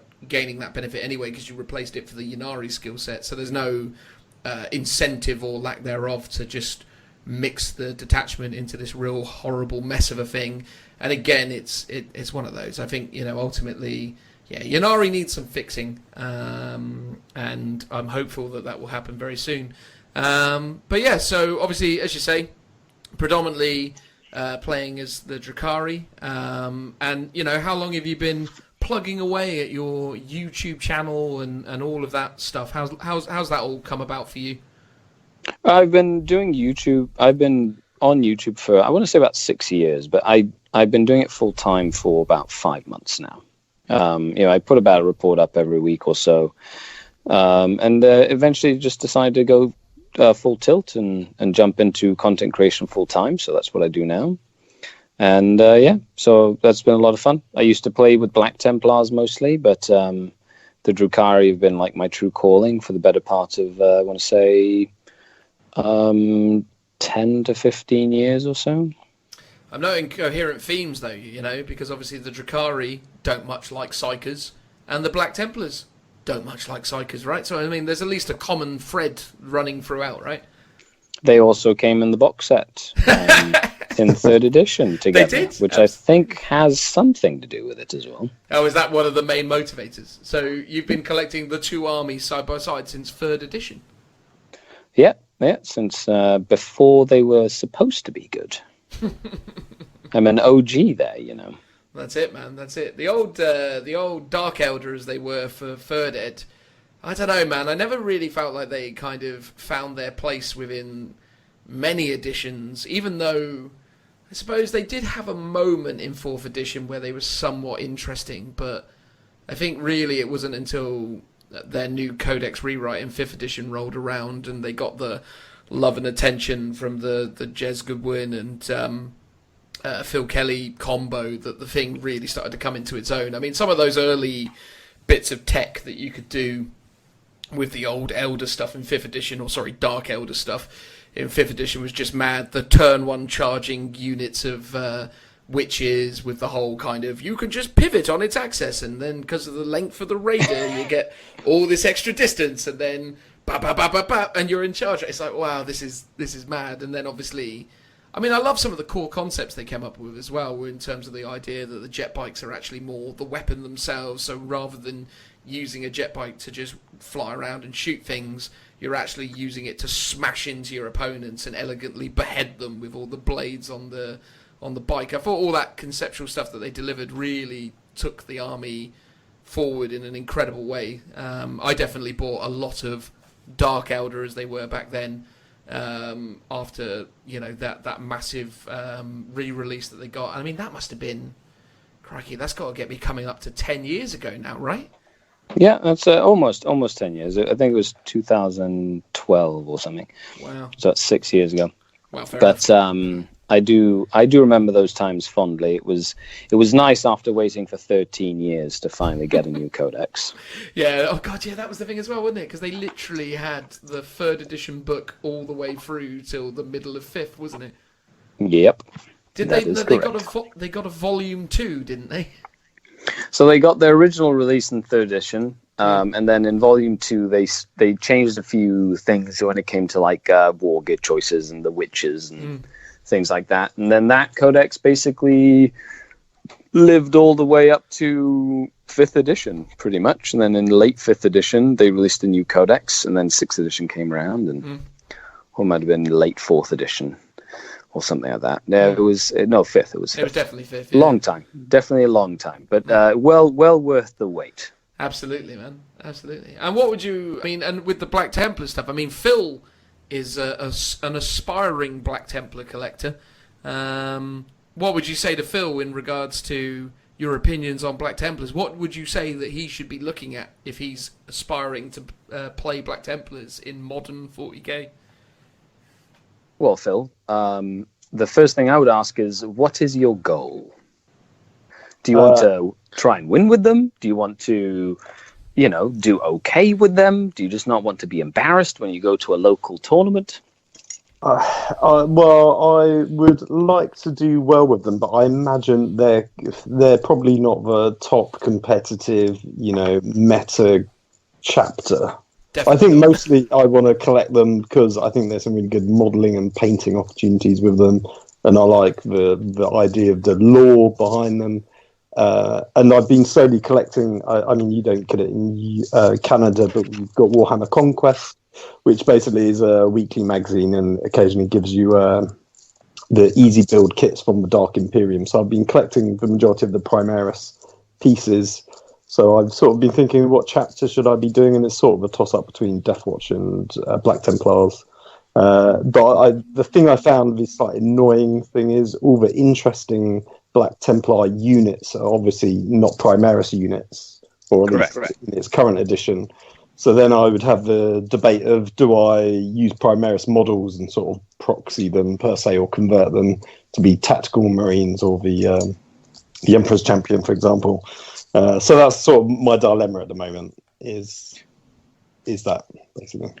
Well, I'll definitely recommend you get some Xenobite Servitors as soon as you can, because those guys are awesome. What is it that they do? It's a 6.3-man elite choice. It's the Xenobites. And every Black Templar unit within 12 inches is fearless. Yeah, nice. Yeah. So that's a great way to start. It also helps you fill out a Vanguard detachment for almost no points, because it's 6 points for 3 models. Oh, wow. That is a incredible addition to any Black Templars list. Where's that coming? That's not in the Codex, right? That is right in the Codex. Oh, really? There you go. There's something I've overlooked. Do they have actual models, or are they like the old? Yeah, they're the 3 Xenobites that hang out with Grimaldus. Ah, of course, yeah. Oh, those ones, yeah. But you can take them as a unit by themselves. Now, if Grimaldus is around, I believe they get like a little bonus or something. But I rarely take Grimaldus. Also, the new Vigilus detachment, Sword Brethren, is a very good little detachment to take a look at to use with the Black Templars. Yeah, I had a little look at that, and I saw, because I actually watched your, what was it, Black Templars versus Necron battle report that you did recently, where it was like a narrative. Yeah, that was a fun event. That was fun. yeah, that looked good. Yeah, the veteran squad, the company veteran squad with storm shields and power swords, with Helbrecht around. And the stratagem for re-rolling wounds and everything, yeah, they do kill a few things. Yeah, Grimaldus is one of those weird ones going back to that point as well, in as much as, because he obviously is still a chaplain model, it's very difficult to ever kind of... I mean, it would be nice, I guess, to run a Vanguard detachment with Grimaldus and his assorted Xenobite servitors, but yeah, I kind of agree with you there, man. I struggle with finding a valid reason to take chaplains in 8th edition presently. They don't really, I don't know, they never quite deliver what you want them to do. I don't know. That's my vibe on them anyway. I agree. There you go. That's very kind of you. Brilliant. Well, there you go. A little bit of insight for you there, Phil. You're going to be picking up some Xenobite servitors then? Well, the thing is, I've had a look at the models, and I think they're just a bit dorky. So I think I'd be converting them up if I was. And this is the thing: it's like it'd be great to collect them as an army, but to do them sort of justice, I'd probably end up converting too much. Yeah. So I'd probably at best be doing a unit or two, or enough to do a small detachment. Phil is very much in favour of, hobby first, gaming second, I suppose, in that regard. So it's understandable. You just got to find lots of discarded pieces of temple for them to be carrying around on themselves. So you just got to find some appropriately robot-y creatures that you can mount lots of bits of rubble to. Because isn't the whole deal with Grimaldus that they're carrying around pieces... Hell's Reach. Yeah, pieces of Hell's Reach, isn't it? So it's like smashed up bits of temple. Because he was buried in that temple, right? Like, the temple basically fell down with him in it, and then somehow he survived. Yep, that's a great story, by the way. It's a very good story. In fact, actually, if anyone gets a chance, there's a really, really amazing, albeit, abridged version of that story available on YouTube. I forget the name of the guy who did it, but it's the Hell's Reach animated sort of series that he did, where he took the some of the audio novel and then also... or audiobook, and also animated it and then added in some other voice acting segments to essentially bring that whole thing to life. So, yeah, it's a nice way of consuming the story of Grimaldus if you don't want to read the entire Hell's Reach book, which you should, because it's also actually very good. So the guy that did that video is sort of like commissioned by Games Workshop, because they announced that he's going to be producing is it like a Blood Angels themed show of some kind? Yes. He is the one they picked to do it. Yeah. Interesting art style. What happened to the guy that made the Inquisitor video? He would have been excellent. He basically wanted to do his own IP so he could make money. And then I think he sort of occasionally talked about like something might be on the cards, but it probably isn't. Which is a shame, because actually his one's amazing. Oh, he's one of those people, though. Do you ever watch him blog about it? Like, I mean, I loved his work. But he's one of those people that you're like, you're so... How do you have this much time in your life to create all this amazing stuff? He was like going, I work for Crytek and I make all these amazing assets for these incredible video games. And then I play in this really successful rock band. And then I also make this incredible animated feature. And then it's like just this smorgasbord of incredible life achievements where you're like...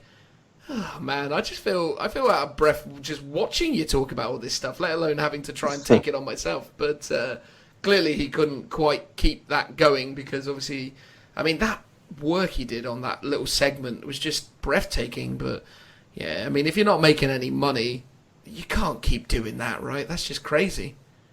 That is, yeah. There's a lot of work. Like, it looked fantastic, but I guess at first I believe he had lots of like creators sort of working in tandem with him. So he was trying to coordinate, all these other people as well. Yeah, which is not much fun, man. The minute you start outsourcing stuff and different quality comes back, it just turns into a real headache, especially when you're not making any money at the end of the day, which is a big drag. But there you go. I mean, yeah, definitely check out that side of things. So, what you been doing with yourself on the kind of tournament scene? I know we were talking before. I understand, are we able to talk about the ETC stuff that you're involved in at the minute? No, there are no secrets here yet. Cool. Well, yeah, so tell us about what you're up to with the ETC or in the tournament scene in general. Let's hear about what you've been doing, how you've been doing, and what the aspiration is for this current ITC season and all the other bits, I guess. So my current aspiration for the ITC is to improve from my last year's performance and to win Best Drukhari. Now they've changed the faction focus. I was, I believe, second Best Drukhari last year. Off by one. I was off by about 50. Oh, who won? No. Yeah, sorry. I was just saying off by one in the sense that you're second, not first. Not that you missed out by 1 point, or unless you did, which would be incredible. I missed out by about 10 points. Oh, that is not just much. Because it was not much. The other second place just did a little bit better at the LVO than I did, and so he was able to swing just on top of the rankings there. So this year, that's my goal. I just went to a tournament recently. Well, 2 this weekend, actually. Wow. Okay. And I took my Drukari to a small RTT, and it was a 4-round, 1-day event, and that was really fun. I did well there. I played against round 1. I played against some Orc, and I vected a Grot Shield, and that really helped me win. That does definitely help you win if you get rid of all that nonsense early doors. Yep. And then the second round, I played against Tyranids and was able to, I believe, seize the initiative and kill most of the Gene Stealers in the first turn, which really helped. Very much so. And then the third game was against Orcs again. And this time I had to wade through about 120 Orcs. And let's just say Venoms kill Orcs quite nicely. I agree. I've often found, I mean, how would you, I mean, I'm sure this person you played against in Game 3, given your previous experience, or i.e. previous 2 wins, you probably came up against someone who obviously won his prior 2 games. Was he quite competent at playing that number of models? Did he actually seemingly have that all under control, or did it seem like it was a little bit sort of cumbersome for him to operate all of that? No, we have a tendency of using chess clocks a lot. Oh, nice. And so there is a expectation of making sure that you finish your games, even if you bring a large model count armies. He sort of supplemented the army with a couple of bone breaker, big bone breakers with a bunch of tank busters inside. So there was a lot of points invested in those. But all in all, he knew how to use it. Nice. Yeah, no, because I've sometimes found, often, certainly in like earlier games when you start coming up against Orc players, there's certainly a good amount of them who maybe haven't put the time in, especially, so specifically if you play at a number of 1-day events here, or you play Warhammer World events specifically, which obviously you'll know we talk about quite a bit, their restriction of 2.5 hours really kind of hinders a lot of people when they try and run 120, 200 model armies, because it's quite time sensitive and quite a lot of pressure to try and make that all work. And I have seen a number of people, certainly as they go on throughout the day, the fatigue of playing and having that much to kind of manage, and even the simple process of, if there's not much downtime between games, putting the models on a tray, bringing them up to a table, frantically putting them down, doing the whole thing. It just looked...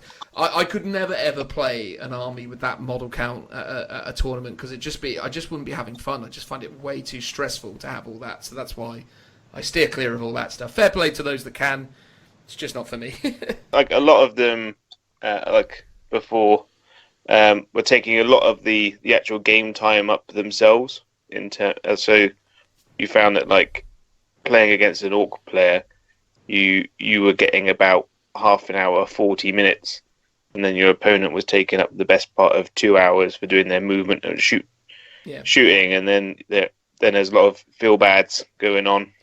Well, that's where the chess clock comes in, right? Yeah. Correct.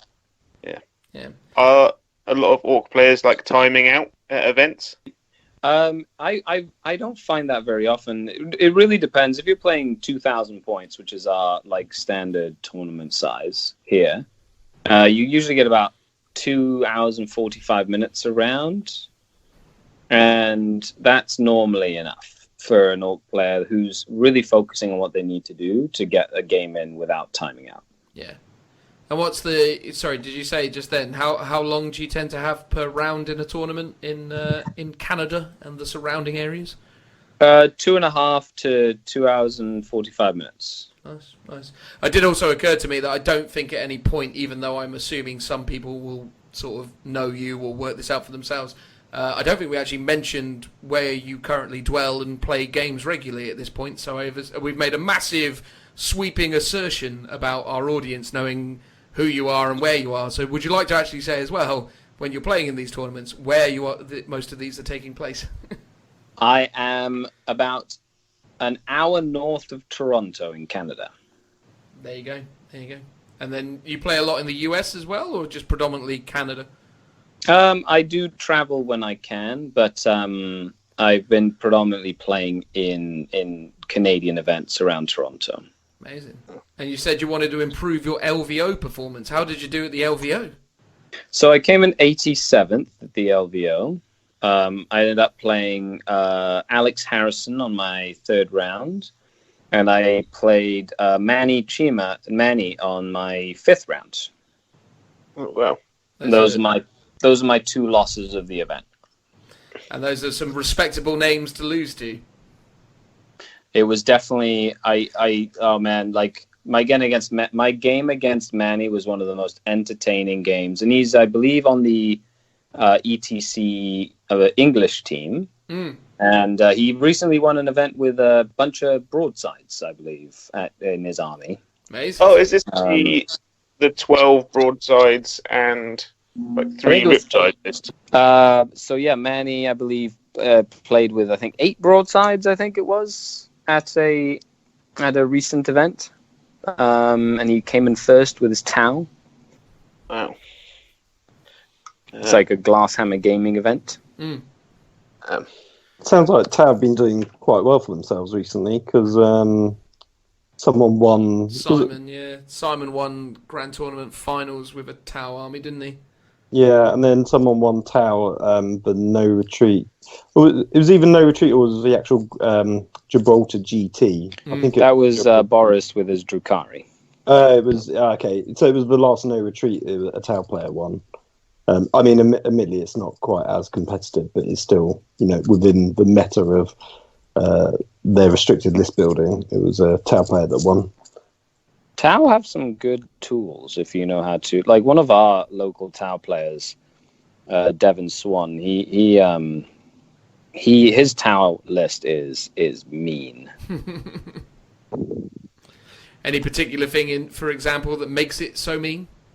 Broadsides and sniper drones. Lots and lots of sniper drones. Well, that's good to hear. I did actually 27 sniper drones. See, I really rated sniper drones early doors. I was saying this for a long time. I was like, I actually think there's quite an opportunity there. The other thing I quite liked about Tau as well is like some of the more mobile options, which for a long time I used to feel like weren't fully exploited to their full potential. Because I feel like a lot of people, when they look at a Tau army list, they understandably, but I think quite accidentally, fool themselves into believing that they only really operate in one very specific way, and that is to be the gunline army or the support system that surrounds a lot of riptides or things of that nature. And obviously those work, but I think some of the more... I definitely think, as obviously we're seeing now, I always sort of felt like there's lots of untapped potential within Tau, and it's great to see people experimenting with new builds and actually starting to comprehend or conceive ways that these guys can actually counter certain strong armies in the meta while still also countering the things that those armies were there to counter, right? I mean, the multiple flyer lists that obviously Alex was using at the LVO are super efficient at killing Castellans and dealing with those kind of knight armies, because they can't really be threatened by the combat potential, but they've got good damage output. So then I guess it's only natural then that people then gravitated towards Tau, because they're good at shooting planes out of the sky, but they also still have options that make them effective in those areas. So it's really great to see how everything continues to churn and everything continues to kind of evolve as these, that's what I love about 40k. It's never feels particularly stagnant, and I know it's never super balanced really, but I love the fact that it sort of balances itself with these just consistent mad armies that keep coming out of nowhere that people are like, oh yeah, this beats everything, and you're like, oh god, and having to start reassessing everything all the time. It's a fabulous arms race to be involved in, for sure. Yeah, it's a lot of fun. With these like multiple broadside lists, how do they work with like board control? Because I imagine the moment they move, they're suffering some major negatives on their hitting. Well, you'd be surprised. There's a couple of they can use the Montcar thing to advance and shoot as if they hadn't advanced, right? So there's ways to move around the board with them quite well, and still have their high firepower, as well as using marker lights and stuff. One of the marker light stacks is being able to shoot and not count as moving, right? Yeah. Okay. Yeah, there's lots of benefits in that Tau army. Unfortunately, I don't see many Tau armies where we play like locally. Like for me around here, it's just a lot of Castellan Guard armies. Yeah. And most of those are based off of, like, I saw it online. I saw that it's really good, so I've bought it. And that's about it. I've played up against a fair amount of Tau armies in the more kind of consistent upper echelon moments of tournaments when I've got a decent win ratio on me, and yeah, they've always been a really tricky army. I always at least play one Tau army a tournament typically, although again, as Joe said, the last one we went to I didn't see any, but I also actually didn't play one in the GT finals, but I did play one in all subsequent events, I believe. So yeah, they're definitely coming out to play more and more, which is great. It's great to see.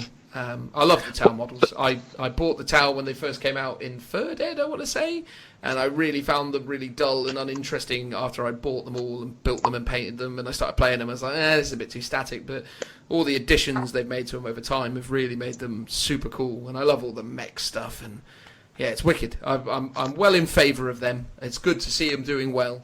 I was going to say that there are a lot of Tau players, but not a lot of good Tau players. So, like, you know, that's nothing to say that if you play Tau, you're awful or anything. It's just like they have all the tools to be very effective, and they attract a lot of players. But it takes more than just point and click to really play them at a high competitive level. Yeah, totally agree. And that's some of the best things about a lot of armies, though, right? Is like playing ones that are super rewarding. I mean, ever since I got into 40k, which was 2nd edition, I mean, I've been playing this game. Well, admittedly, I had like a few-year gap, like everyone does, but I've been playing this game more or less since I was, 12 years old. So that's getting on for 23 years now, which is a terrifying statement to make at the best of times. But and during that time, I've always played what has now become, Crawford Elder, so on and so forth. And, it's always really taught me a lot of nuances about how to approach the game, because when they used to truly be a glass hammer army, you had to start to really understand how to maneuver and how to prioritize targets and how to do all that stuff. And I think, it's really cool when you make armies like that work. And then it obviously doesn't hurt that then over time they've made it even easier to play, which has been super lovely of them. I like the fact that 23 years ago, I made a really great choice, and it's held me in good stead ever since. So that's always been lovely. Agreed. I think we can all look back and think of that time where now the rest of our lives have been shaped by a decision made by a 12-year-old. That's it, man. A terrifying but ultimately accurate statement. So for you on the YouTube side of things, I'm going to obviously add your YouTube channel links and things below. Is there any other specific kind of areas where people can reach out or engage with, interact with your good self? Yeah, I've got the Facebook page, and I do have the Patreon page as well. There you go. But all the links for everything are on the YouTube. That's it. They'll be on his YouTube, which I will link to on our YouTube or our iTunes description thing. It'll all be in there. So if you want to learn more or experience more of the wondrous world of... I've completely forgotten the pronunciation again. You're going to have to say it one more time. Sorry. Skari. The pronunciation of Skari. Go and check that out in the description below. I understand as well you're going to stick around and join us for a quiz as well, aren't you? Oh, man. Is this a pop quiz? Do I get bonus points? Potentially. I mean, Richie's been cooking this up for a while. He felt bad, or rather we felt bad, that we couldn't find the time to get Richard on last episode to contribute and deliver the much-loved quiz. So we're going to look forward to, putting your 40k knowledge to the test and seeing how that, goes, I guess. Yeah. Well, that is an ominous statement. There you go. Well, Richie is a harsh taskmaster as well, or rather quizmaster when it comes to, the nuances of the answers. I think he didn't award Phil a point last time because of, one word was off, wasn't it, Phil?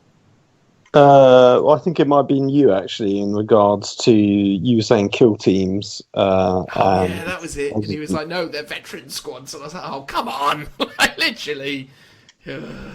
also, like, I've noticed that you allow people to choose your tournament armies when you go to events. Yes, I have done that a few times. And it saw you running is it a Revenant Titan? I did. It's the worst showing I've ever had at a tournament, but it was fun. Yeah. Have you ever had anyone pick an army for you and you've just gone, oh God, why? Why did I put this out in the world? That was the first time. It was fun, but it was definitely interesting to go with a single model to an ITC event. I think the other one was when I had to play Nurgle, and I ended up playing like a Plague Bearer Span army, and I was like, why did I put myself up for this? What about the Plague Bearer Spam were you not into? No. It's just the mental like draining that is having to move 160 models that don't really do much except move forward and die and take objectives.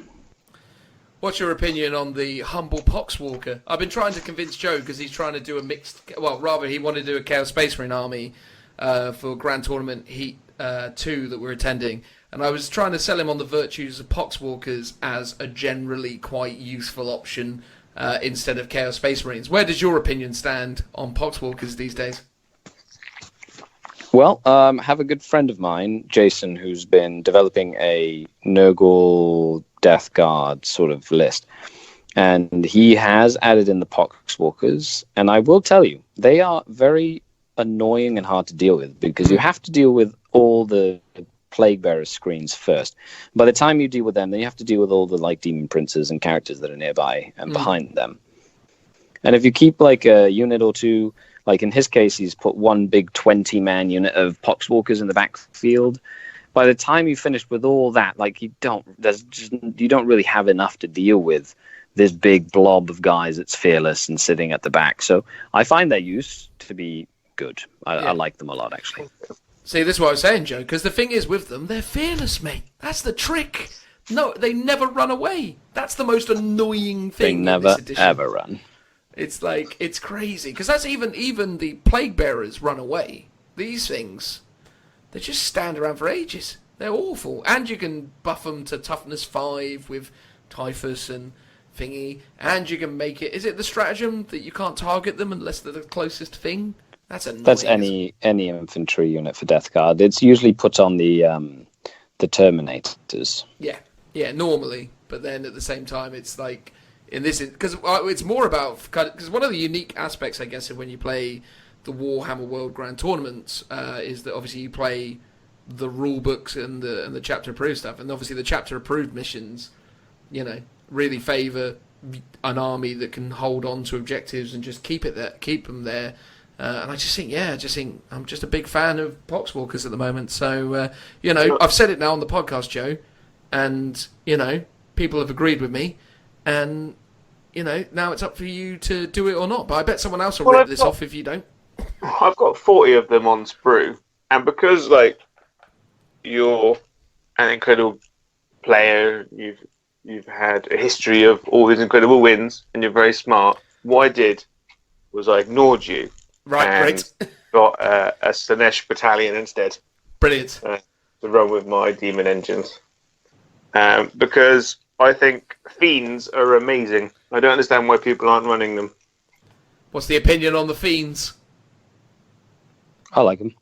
I think they can be really scary if you are trying to fall back from stuff, and you can prevent things from shooting your army.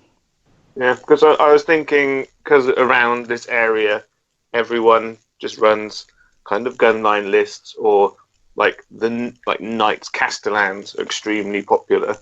And I think, what's better than running up a bunch of boob horses and locking them in combat, and then they can't do anything. But they'll just shoot them, Joe. Well, they won't, because they can't shoot into combat. Yeah, but you're talking about getting into combat. Where are you going to do that? You're going to get screened out by 6 planes. Well, yeah, but they won't be running a screen. Imperium players won't be running 6 planes. Oh, okay. You're counting on playing nothing but that, noob with his, battalion of Space Marines that he sets up in a line and goes, these stay here and do nothing else. Yeah, I'm actually thinking about running 3 Helldrakes as well. Wow. Okay. 3 Helldrakes. Because I think there's a lot of merit to like using the Slaannesh and allowing them to advance and charge, running them as the purge as well. So if you can lock up enemy units that aren't like very good in combat, then you can deal with them later and just shoot into them when needed. There you go. I mean, it all sounds great in theory, I suppose. Skari, Yeah. Skari, what do you think of Joe's options there? I think that Slaannesh is a filthy demon that must be purged. And with that, shall we Brought this now... conversation to the wrong place. That's it. But now should we not have a lovely transitional noise from our special guest and move on to whatever it is that comes next? Might be the quiz, might be something else. We recorded this a while ago. Who knows what will come between? Let's find out. Transitional noise, if you will. Absolutely. Boop.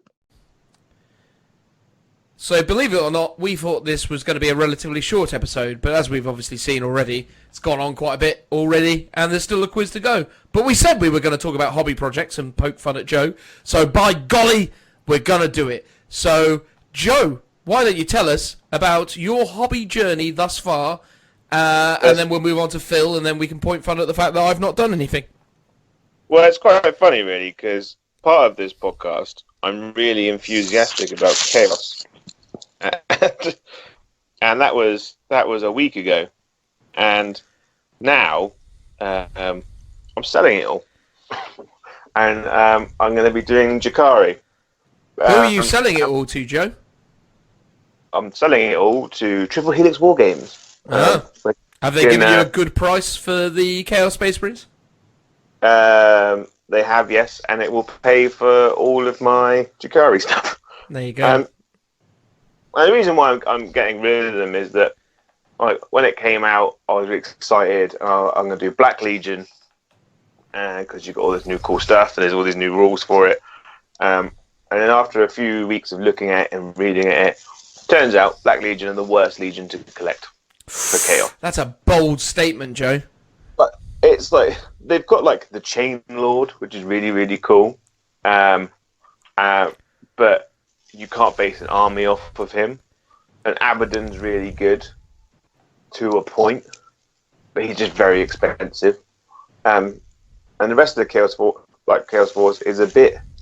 It's just not good enough, if that makes sense. That doesn't make sense, Joe. I actually think Chaos have got a lot of options. I just think that you're not willing to put the work in. Well, the thing is, it's like, I got halfway through painting a Lord Discordant, and I'm like, I don't want to paint another 3 of these because they're so finicky and very bitty. And the same goes for the Venom Crawlers. And I was like, I could spend 6 months painting this army, and by the end of it, it would look really, really good. I just wouldn't work in the game because I myself don't want to then go and force in like a Death Guard detachment and a 1,000 Suns detachment. And it's just more work, more models to buy, more to do. And then you end up with a massive collection of stuff and you're only using small parts of it. Yeah. So it's fair to say that it's not Chaos Space Marines being a bad army, it's that you don't enjoy collecting them, and in your playtesting experiences they haven't been right for you, would be correct. They haven't been right for me. That would probably be the best way of saying it, because like the best way of running Chaos Space Marines at the moment is by in my opinion, is running the new Renegade the Renegade Legions, not the like original 9, because like Red Corsairs are a massive CP farm, and Crimson Slaughter have got like loads of close combat buffs and negative modifiers to hit them, kind of stuff. And I'm not really interested in those. Would you not want to take Red Corsairs literally just as the minimum number, just to give CPs, and then take the rest as your Black Legion? Yeah, that would be great, but like basic Chaos Space Marines like aren't that good, and they suffer from the same problem that normal Space Marines have. As you're spending 13 points for something that can die very, very easily. And if you're running 3 squads of 5, they're not really affecting the game for the points investment. And I've got Death Watch already, and I was like, oh, the Death Watch is actually really cool. And the stuff I run with Death Watch would probably beat the Chaos that I've got. And for a long time, I've been looking at Jakari, and I had Jakari in 7th edition, and I got rid of them because I'm an idiot. Because they were like one of the best armies I've collected, and I've gone from loving Chaos to kind of not really being too infused about them. All in the space of a week. In the space of a week, and I was writing Jakari lists, and I was like, everything that I could put into a 1750 point list for Jakari would absolutely spank anything that I could put into a Chaos list. And at the start of the year, I said that my Death Watch were going to be my competitive list, and I wanted to go as far as I could with like a pure Death Watch. And in a very short span of months, I realised that distance not incredibly far. Based on a handful of tournaments and events, and how I use them and how I want to run them. And because I don't want to mix in Knights and Guard, because that's what everyone else is doing, and I've handicapped myself because I like running pure Codex. I've looked at Jakari, and I could run a pure Jakari list, and they'd be really good competitively. It's almost like, see, this is how I interpret the series of events of the process of recording this particular episode. You were on the fence about it. You'd played a few games with Chaos Space Marines. They hadn't done what you were hoping for them to do. And then we get our good friend Skari on, and Skari explains how great Drakari are, and you watch a bunch of his videos where he explains what's so great about Drakari. And in the same way as when Steve Box made Deathwatch seem appealing to you, you've gone and got all excited about Drakari, and now, hobby butterfly you are, you've gone off and you've gone, this is it now! This is my big focus for the rest of the year, and in 2 months' time, Joe, 2 months' time, there'll be a Slaanesh army in your collection. Yeah. Do you deny, Joe? Right. There's a yes and no answer to this. Okay. The no is that I technically already had the Deathwatch models. I already owned all the stuff I'm running now. I just hadn't painted them or built them. And you had every intention of loading them all up with storm bolters, right? Oh yeah, yeah. Always. Always, yeah, absolutely. What do you reckon, Phil? Does that sound like a legitimate truth to you? Well, there's definitely a pattern going on in terms of how Joe starts collecting, and then within a few months changes his mind. I mean, I love that about Joe. I love the fact that he can churn out armies in such a ridiculous pace, and that he keeps the enthusiasm. I mean, that's the thing, isn't it? This is Joe's hobby. Joe's hobby is never settling. It's always searching for that next big thing. And I envy you, man. I mean, your ability to churn out content or churn out armies is exceptional. I wish I had your aptitude for painting, building, accumulating, assembling armies. I think it's incredible. I just think it's... My partner probably wouldn't agree with you on that one. Well, no, I spend a lot of time in a different room painting. But yes, my hobby, I'm always looking. It's like my greatest strength and my greatest weakness. Is that I'm always looking for the next new thing. But the problem is that if I don't get the next new thing done fast enough, then the thing that comes after that will sometimes overtake, and then I'll be like, well, I've moved on now. The old is dead. In with the new army.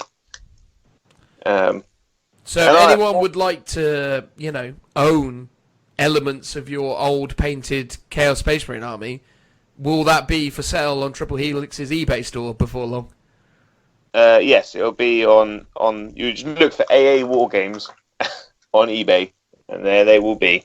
There you in go. all their glory. So if you would like to own one of Joe's, as heard about on Lookout Sir Chaos Space Marine models, head over to eBay and try and pick up a bargain on a Joe original. Yeah, and just to make myself feel better, the Dark Elder army I'm going to be doing is essentially the exact same army that I had about 3-4 years ago. Are you sure it's not based off of the one that Skari was talking about running for ICC events? Well, technically, I ran Lilith in every single game. Oh, of course. Because she was my favourite character. She could run around murdering everyone. Yeah. And admittedly, I didn't run Venoms. I used to run Raiders. I used to run everything in Raiders, apart from I used to run Cabalite Trueborn with loads of splinter cannons in Venoms. But this time around, they're just going to be normal Cabalite warriors.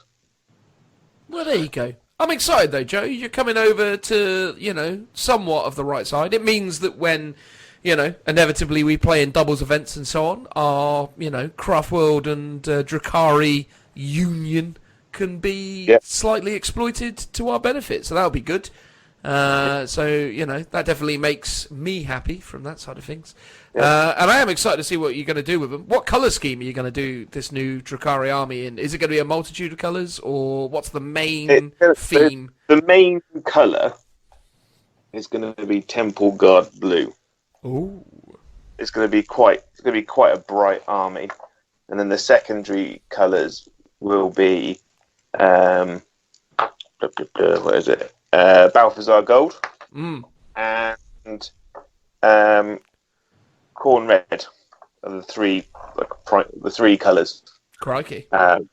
Yeah. So, but the gold will be like all the embellishments and all the the dangly bits and all the guns and stuff, and then the Corn Red will be all the spiky symbols and like Dark Elder has just random jagged templates all over them. That'll be the main colour for that. But when I'm running two different factions, so if I'm running Witch Cult and the Cabalite cults, one will have red spiky symbols and the other one will have black or white. I haven't decided on that yet. Fair enough. Yeah. I'm very excited, and I'm looking forward to it, and hopefully it will be very, very pretty. There you go. And will you ever finish your Death Watch? Well, I've only got a few more. I've got my Contemptor Dreadnought's almost finished. I've got to take all the chainswords off of my models and replace those with Storm Shields. And then I've got... what else have I got left to paint for my Death Watch? Some Terminators? Yeah, I've got 3 Terminators and 3 Assault Marines to paint to put into the squads. There you go. And some edge highlighting to do.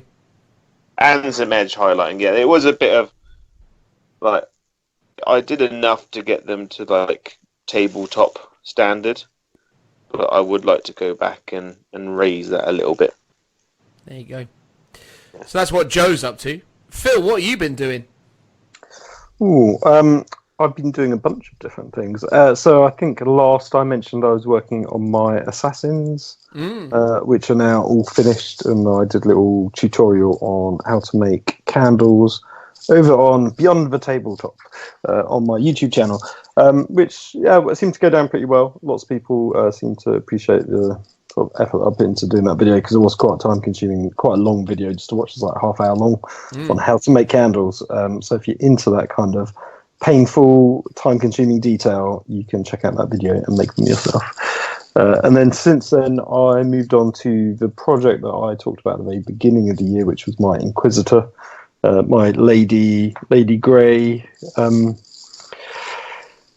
Lady Greyhorn. And she's coming along slowly but surely. She's probably the most complex conversion piece that I've ever done before, and quite a lot of green stuff and sort of sculpting a few bits here and there. I've just currently done made some lace gloves for her out of green stuff, basically. Wow. The most time-consuming bit were the boots, which I sort of customised because she's based on the Yvrain from the Unari range, and Yvrain's obviously got bare feet, which wasn't very practical for an Inquisitor, so I had to sort of shave off all the detail, add on like a heel and some boot detail out of green stuff and a variety of other bits. So yeah, she's coming along. I'm really pleased with her. And then once I've done her, I want to do the sort of Cherubiel counterpart, because she's going to be effectively replicating Eisenhorn on the tabletop. So he obviously can come with a character version of a demon host. So I want to do a custom demon host as well. So that's the thing that I've got lined up. But I can understand, I can sort of sympathise with Joe in terms of the hobby butterfly. It's quite easy to get unmotivated. So when I was doing the Assassins, I sort of was sort of less fussed about the Inquisitor, because January and February I was like, I really want to do this Inquisitor, and then I was like, oh no, I'll do these other bits first. So I then spent ages on the Assassins and knew I needed to come back round to doing the Inquisitor, but now I'm on it. I'm sort of full steam ahead. Would you say that you're more in a building mode at the moment than a painting one? Yeah, so not to say I hate painting, but I hate having to get out my what are they called?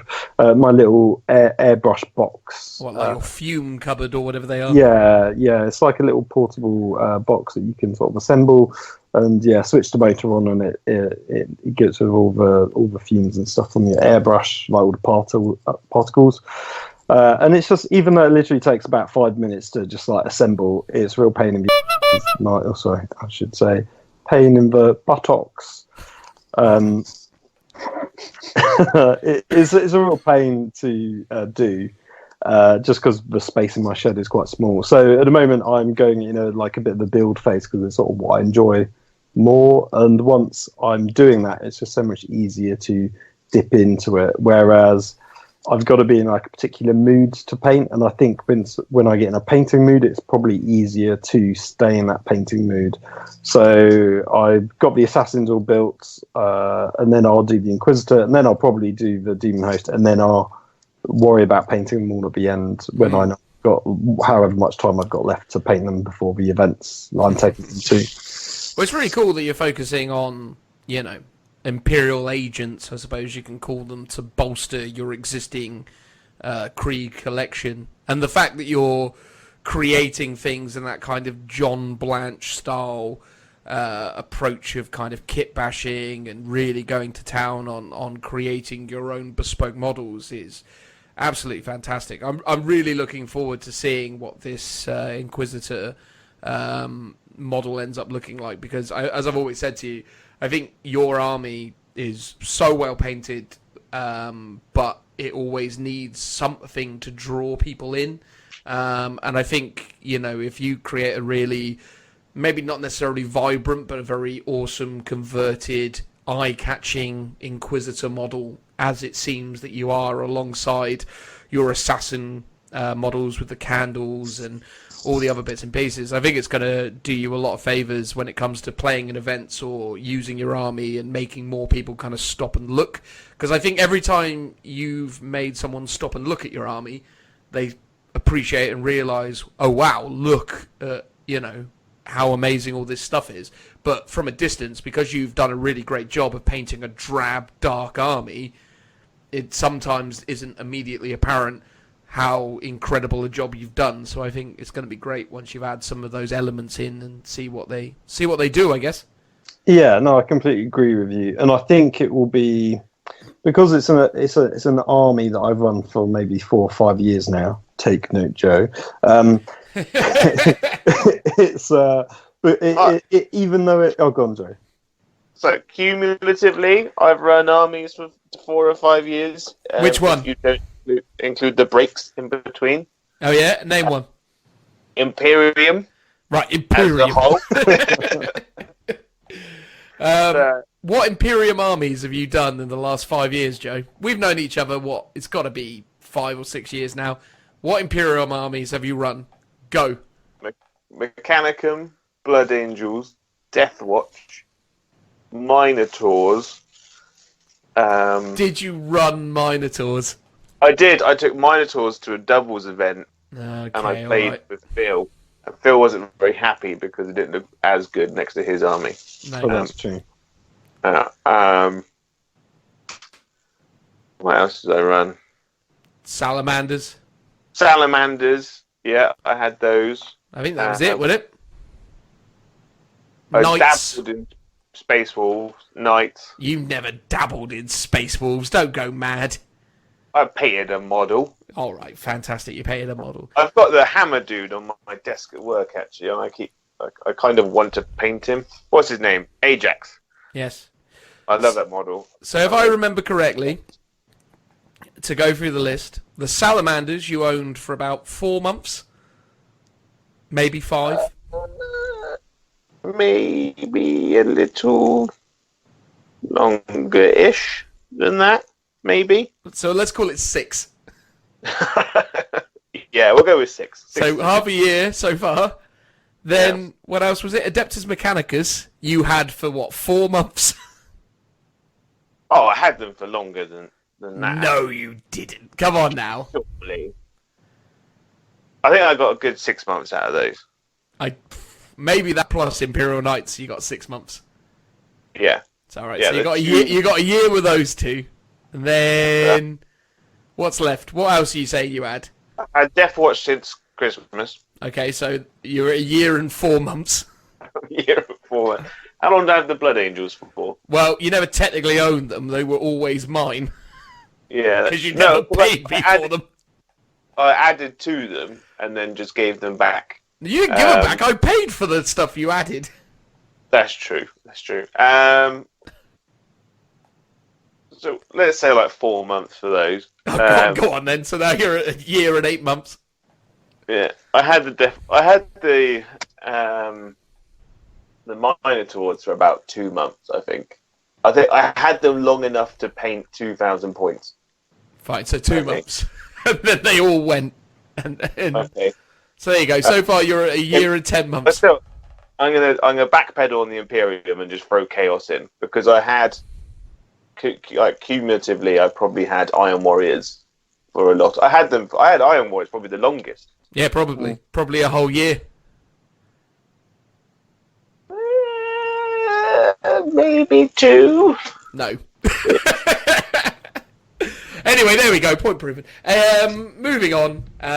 So you're predominantly working on stuff for upcoming events, Phil, because you've obviously got No Retreat, and then potentially we're still doing the doubles. That's become a bit of a weird one, hasn't it? Because, we won't name names, but someone who isn't me or Phil has dropped out, who appears on this podcast. And it's not Richie either. So me, Richard, and Phil are still going, but someone... Are we saying Skari can't come? Yes, Skari isn't coming. That's correct. So we don't know what the state of play is with the doubles at the moment, do we, Phil? No, I mean, that was potentially going to be a really good, lookout sir team showing up at Warhammer World, but someone's let the team down. I know. We were all really excited. We even offered and did in fact pay for the ticket for this individual with no expectation for ever seeing the money again. It was Tim. So Joe flaked on us, and now we don't know what to expect. So me and Phil were looking forward to running a fabulous Imperium army with this lovely new Inquisitor and other assorted models. But who knows when these models will see the light of day now? Maybe we should have a competition, and then the winner gets to go with Richie, the Quizmaster. But they do have to I did jokingly suggest that, but it could well be a thing. And that could be like 48 hours of just constant quiz questions. Yes. That would be great. That is kind of what it's like to talk to Rich sometimes, though, isn't it?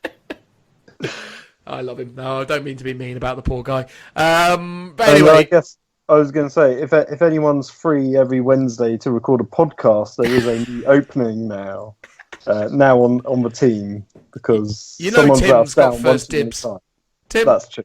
Tim's first dibs. Maybe Richard as well, to be fair. We should No, really... Tim lost out with the Cheerio incident, and then he ruined his chances on that. He did. No, No was sane that human was being endearing. says that.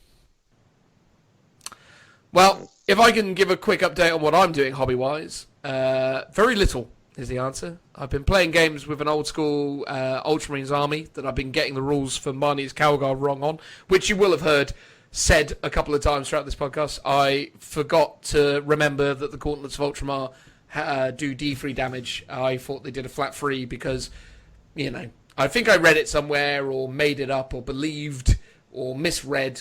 Whatever happened, I got that wrong. Shame on me.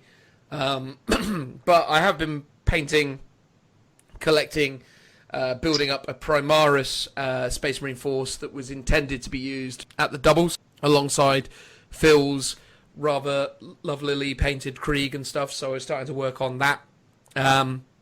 But yeah, I mean, at the moment, me and Joe are going to be going to a doubles tournament in May that isn't the Warhammer World Doubles. It's an event down in Eastleigh near Southampton / Winchester.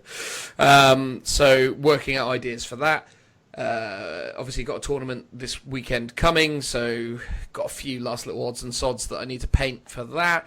But yeah, no, unlike Joe and Phil, as you know already, I don't massively hobby. I desperately want to get the guys to come round and have us really kind of, smash out the terrain. I've got loads of terrain now. I bought absolutely loads of new terrain, and I've started building it, and I'd love to get it painted so as we could actually start potentially doing some more battle report stuff for the future.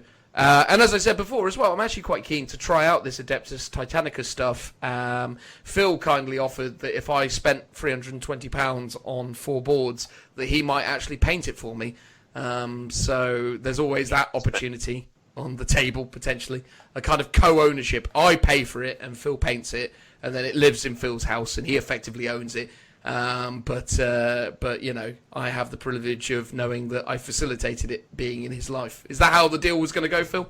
I mean, didn't have to, but if it does live at mine, then it's an excuse for people to come to my house instead of having to travel to your house all the time. There you go. That's it. So not only do I get to pay the 320 quid for the board, I also get to pay to come see it.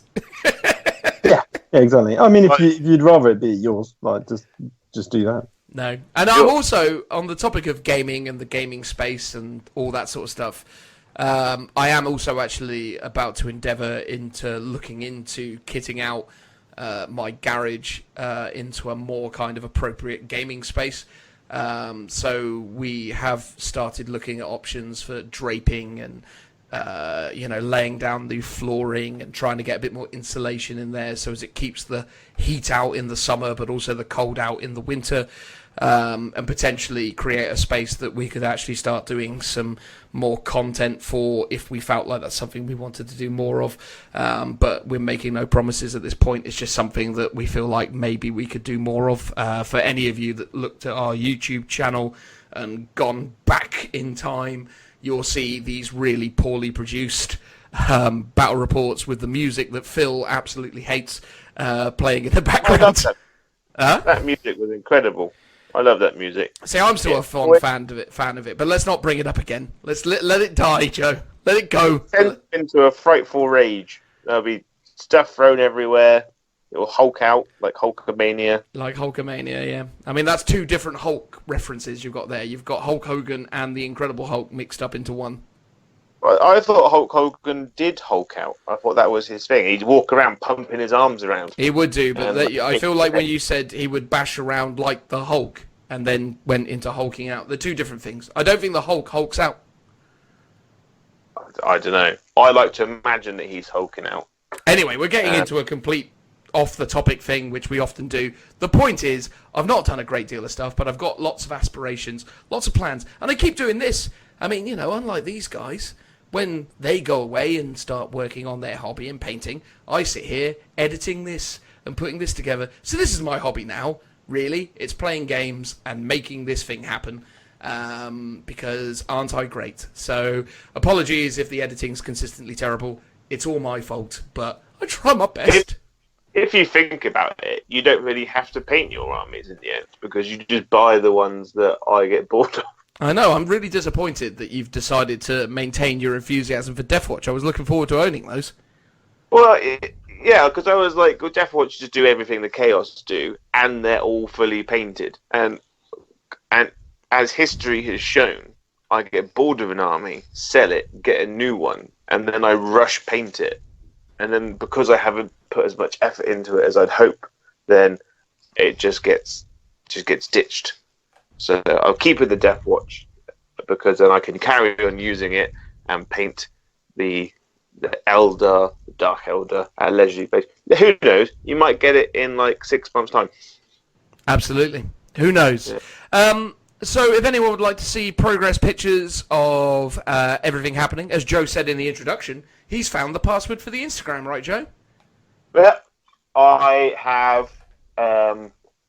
I've realised the error of my ways, and I wrote it down this time. Brilliant. Yeah. So look for us on Instagram. Joe will be posting pictures of Phil's stuff and what little there is of my stuff, and obviously his new incoming influx. It's just all the new Drakari stuff he's going to be working on, which will be great. All the Instagram links will be in the description below. Obviously, Phil's Beyond the Tabletop is a great resource if you want to learn about all sorts of different things that involve building, modelling, painting, Forge World miniatures, predominantly Krieg, but he started this new, Masterclass series, haven't you, Phil, where you're doing all sorts of fun, interesting things? Yeah, so it's miniature modelling masterclass, which is a bit of a mouthful, but I wanted to do something that's a bit more generic and can sort of be applied by anyone, and sort of for different systems. So the first one was on how to make spent ammo casing, and then the second one was on candles. So yeah, sort of generic stuff that can be a bit more applicable for people, and it seems to have gone down quite well. A bit more so than the sort of regular project videos I've been doing. So I want to try and keep that up and do some more sort of practical how-to videos like that. And yeah, not that I want to get ahead of ourselves either, but watch this space as well, because one of the other little projects we've been working on collectively is potentially looking at some merchandise options. We don't necessarily want to get too salesy with all this stuff, but we happen to know a guy who is an exceptional, individual in the realm of making cool T-shirts and mugs and other things, and we feel like we've got quite a cool, fancy, swanky logo, so we're talking to him at the moment. So potentially, for those of you who want to support us even more, there could be an option in the form of merchandise coming up. So we've also been working on designs and things for that in the background. We may or may not do it. If you'd like to own, Lookout Sir merchandise, please comment where you can or reach out to us on our Facebook page, because, if you want it, we'll definitely do it. It's just, it'll just take a bit of time, but it's worth mentioning it. Also, if you have any ideas as well, we could do like design a T-shirt competition, and then the winner has their pattern put on it. Well, let's not run before we can crawl, my friend. You've taken a bold leap there from the initial beginnings of we're thinking about it to hang on, let's do a competition. I'm just putting it out in the. I'm not saying we're going to start it right now. I'm just putting it out there in the ether. In the ether, throwing out those ideas. That's what we are. We're a free-form ideas factory here. No ideas, blue sky thinking. Bring what you can to the table. So yeah, that has been a Broad Hobby update. Now, let's move on to the end of the show quiz. Fingers on buzzers, everyone, because it's time for the end of the show quiz. It's now time for the Lookout Sir end of show quiz. And we have the usual guys here, Phil, Dan and Joe, but we also still have in attendance our special guest of Skari. So, first of all, thank you to everyone who had positive feedback on the quiz last time around we did it.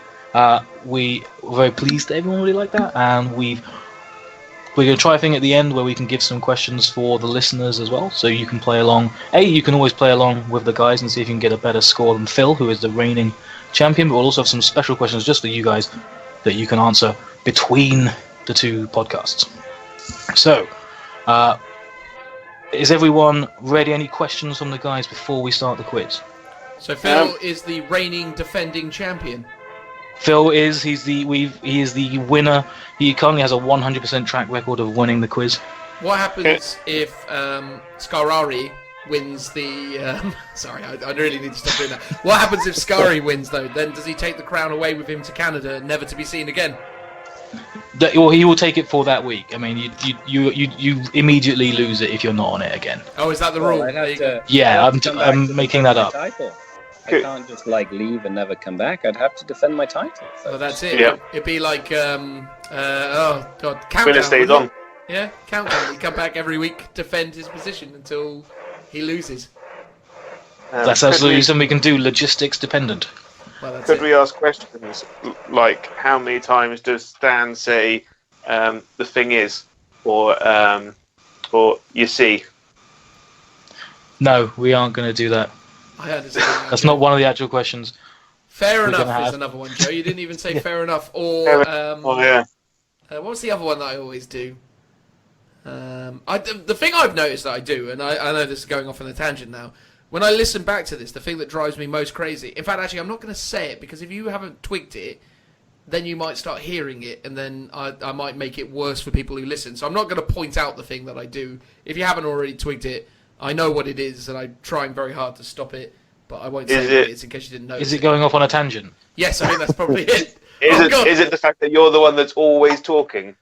Well, Could yeah. we do like a question of like how many minutes in the last 2-hour podcast was Dan talking? That would actually... Rich, add that for future episodes. 'Cause that would almost be depressing, I feel. Yeah. No, don't be like that. It's bad for me though, man. When I'm editing this stuff, I skip around and it's just me again, me again, me again. But I can't help it. I'm a massive attention-seeking. Yep.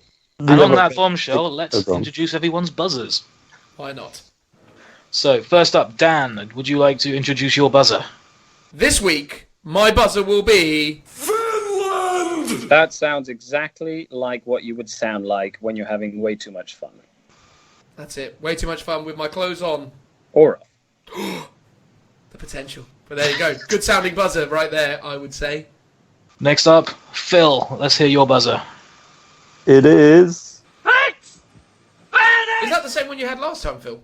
It probably will be. Yeah. What a convenient situation to find yourself in. I think it's only fair.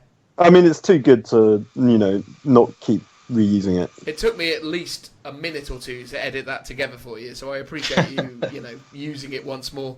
Okay, next up, Joe. Hang on, I locked myself out. Oh, for God's sakes, Joe! How have you locked yourself out? Because I went off the page to look at something else. Joe, Were you trying to... Wait, Joe, you all tabbing so you can try and get an advantage? Oh no, on the I'm quiz? back in now. I'm back in. Yeah, but There we Joe, go. have you not cottoned on to the whole thing that we're just pretending to make the sounds of the buzzers? At the No, but he had legitimately logged out. That's why. Oh, okay. I was waiting to make a joke about it, but I can't now because he's logged back in. Yeah. I have returned. Brilliant. And my buzzer sounds like... Do I look like I ate a television? I think that's worse than last week's, Joe. Or last episode's, or not even last episode's. Last time we did this. Yeah. I always live in fear of the noise that will get implanted into this. Like a goat wailing or something. Or giving birth. Something terrifying. Could you tell the difference between a goat wailing and a goat giving birth? I imagine one would be less pleasurable than the other. I don't know. I'm not a professional goat Could you... listener. Not a professional goat! Oh, that's too good. Could you give us a goat noise just for reference? What does a goat sound like, Joe?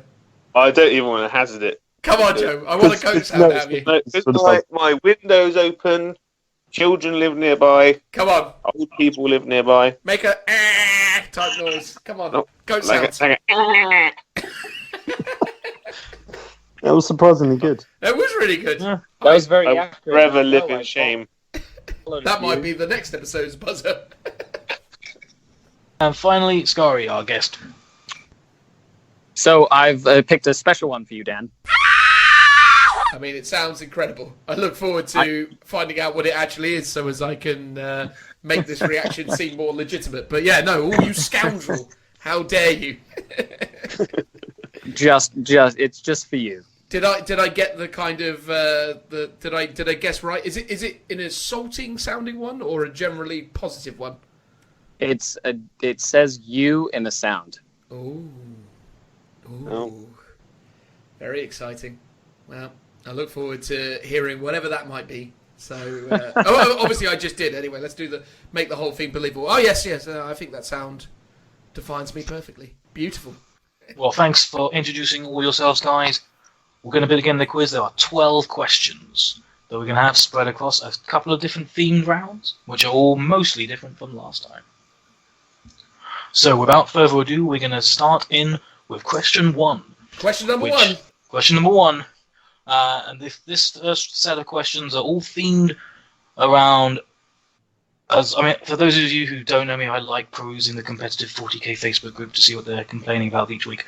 And one week they were all complaining about that new chapter-approved mission where you don't get invuln saves if you're in the middle of the board, which is narrow the search. One of the big complaints about that was that certain armies, such as demons and harlequins, don't actually have armor saves. So they suffer terribly in this mission. But actually, every unit in the game does have an armor save. So the questions are going to be around what is the actual armor save, not the invulnerable save, but the armor save of the following units. Question number 1. Buzzers at the ready. What is the armor save of a plague bear? First in is Skari. They have a 6+ armor save. You nearly messed it up. It is correct. It is a 6+ armor save. And I remember that because I played Josh Death, and he had all his plague bearers by a tree, and he had a 4+ armor save. And I believe it gives him +2 to that cover. Look at him That's with his knowledge. Yeah. Is his surname actually Death? This is a question I've No, wanted. it's Dearth, but he goes by Death because it sounds cooler. Well, of course you would. Of course, without a doubt. Okay, so question number 2. Have you remembered to reset the buzzers? I'm going to remember to reset all the buzzers. We don't want well done. a repeat of last week. What is the armor save of a Skyweaver? First in is Phil. I'm gonna say 4 up. That's correct. It is 4 up. Oh! It was a guess. It was a guess. I would never have guessed. Question number 3. What is the armor save of the Skull Taker? First in is Dan. That is also 4+. That's incorrect. Balls! No. Next in was Phil. I'm gonna say 3 up. It is 3+. Yes. On the way to get my crown back. I can't believe it, man. It's really 3 up for a Skull Taker. Yep. I mean, it makes sense. It's absolutely huge. I'm surprised I only said 4. No. You're thinking of a Bloodfist, but no. Most of the core characters are 3+. Oh yes, of course. Sorry, the Skull Taker. See, okay. No. Moving on. The final question in this round is: what is the armor save of a Shadow Seer? First in is Skari. 4+. That's 4+. That's incorrect. It is not 4+. Next in was Joe. Is it 5+? That's also incorrect. It is not 5+.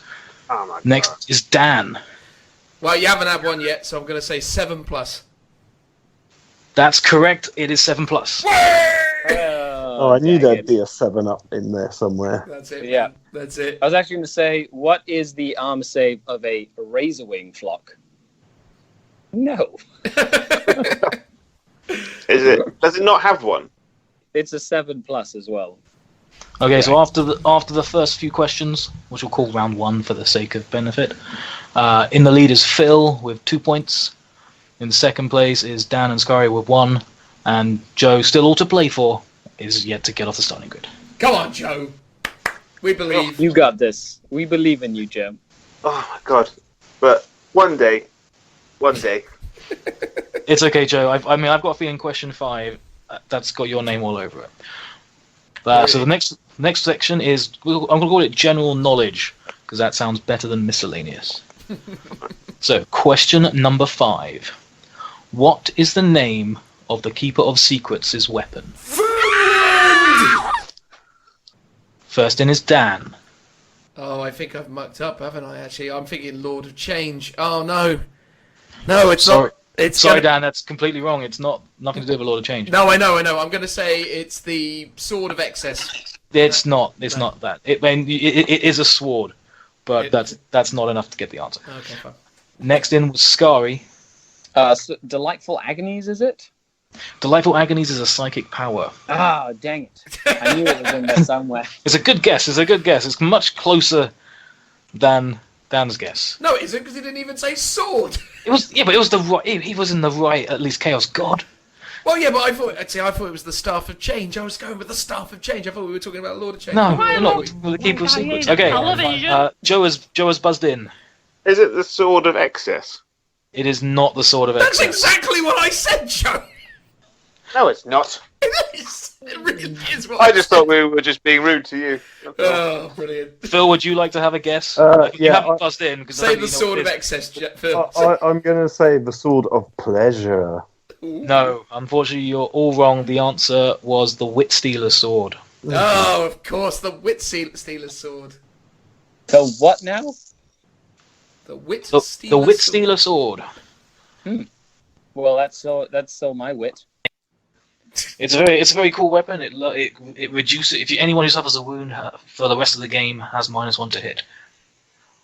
Unexpected. I mean, that's current rules. If by the time this podcast comes out, they've revealed new rules for the new model, then obviously that's subject to change. But from the rules that are currently in the Chaos Codex, that's what it is. Beautiful. Okay, question number 6.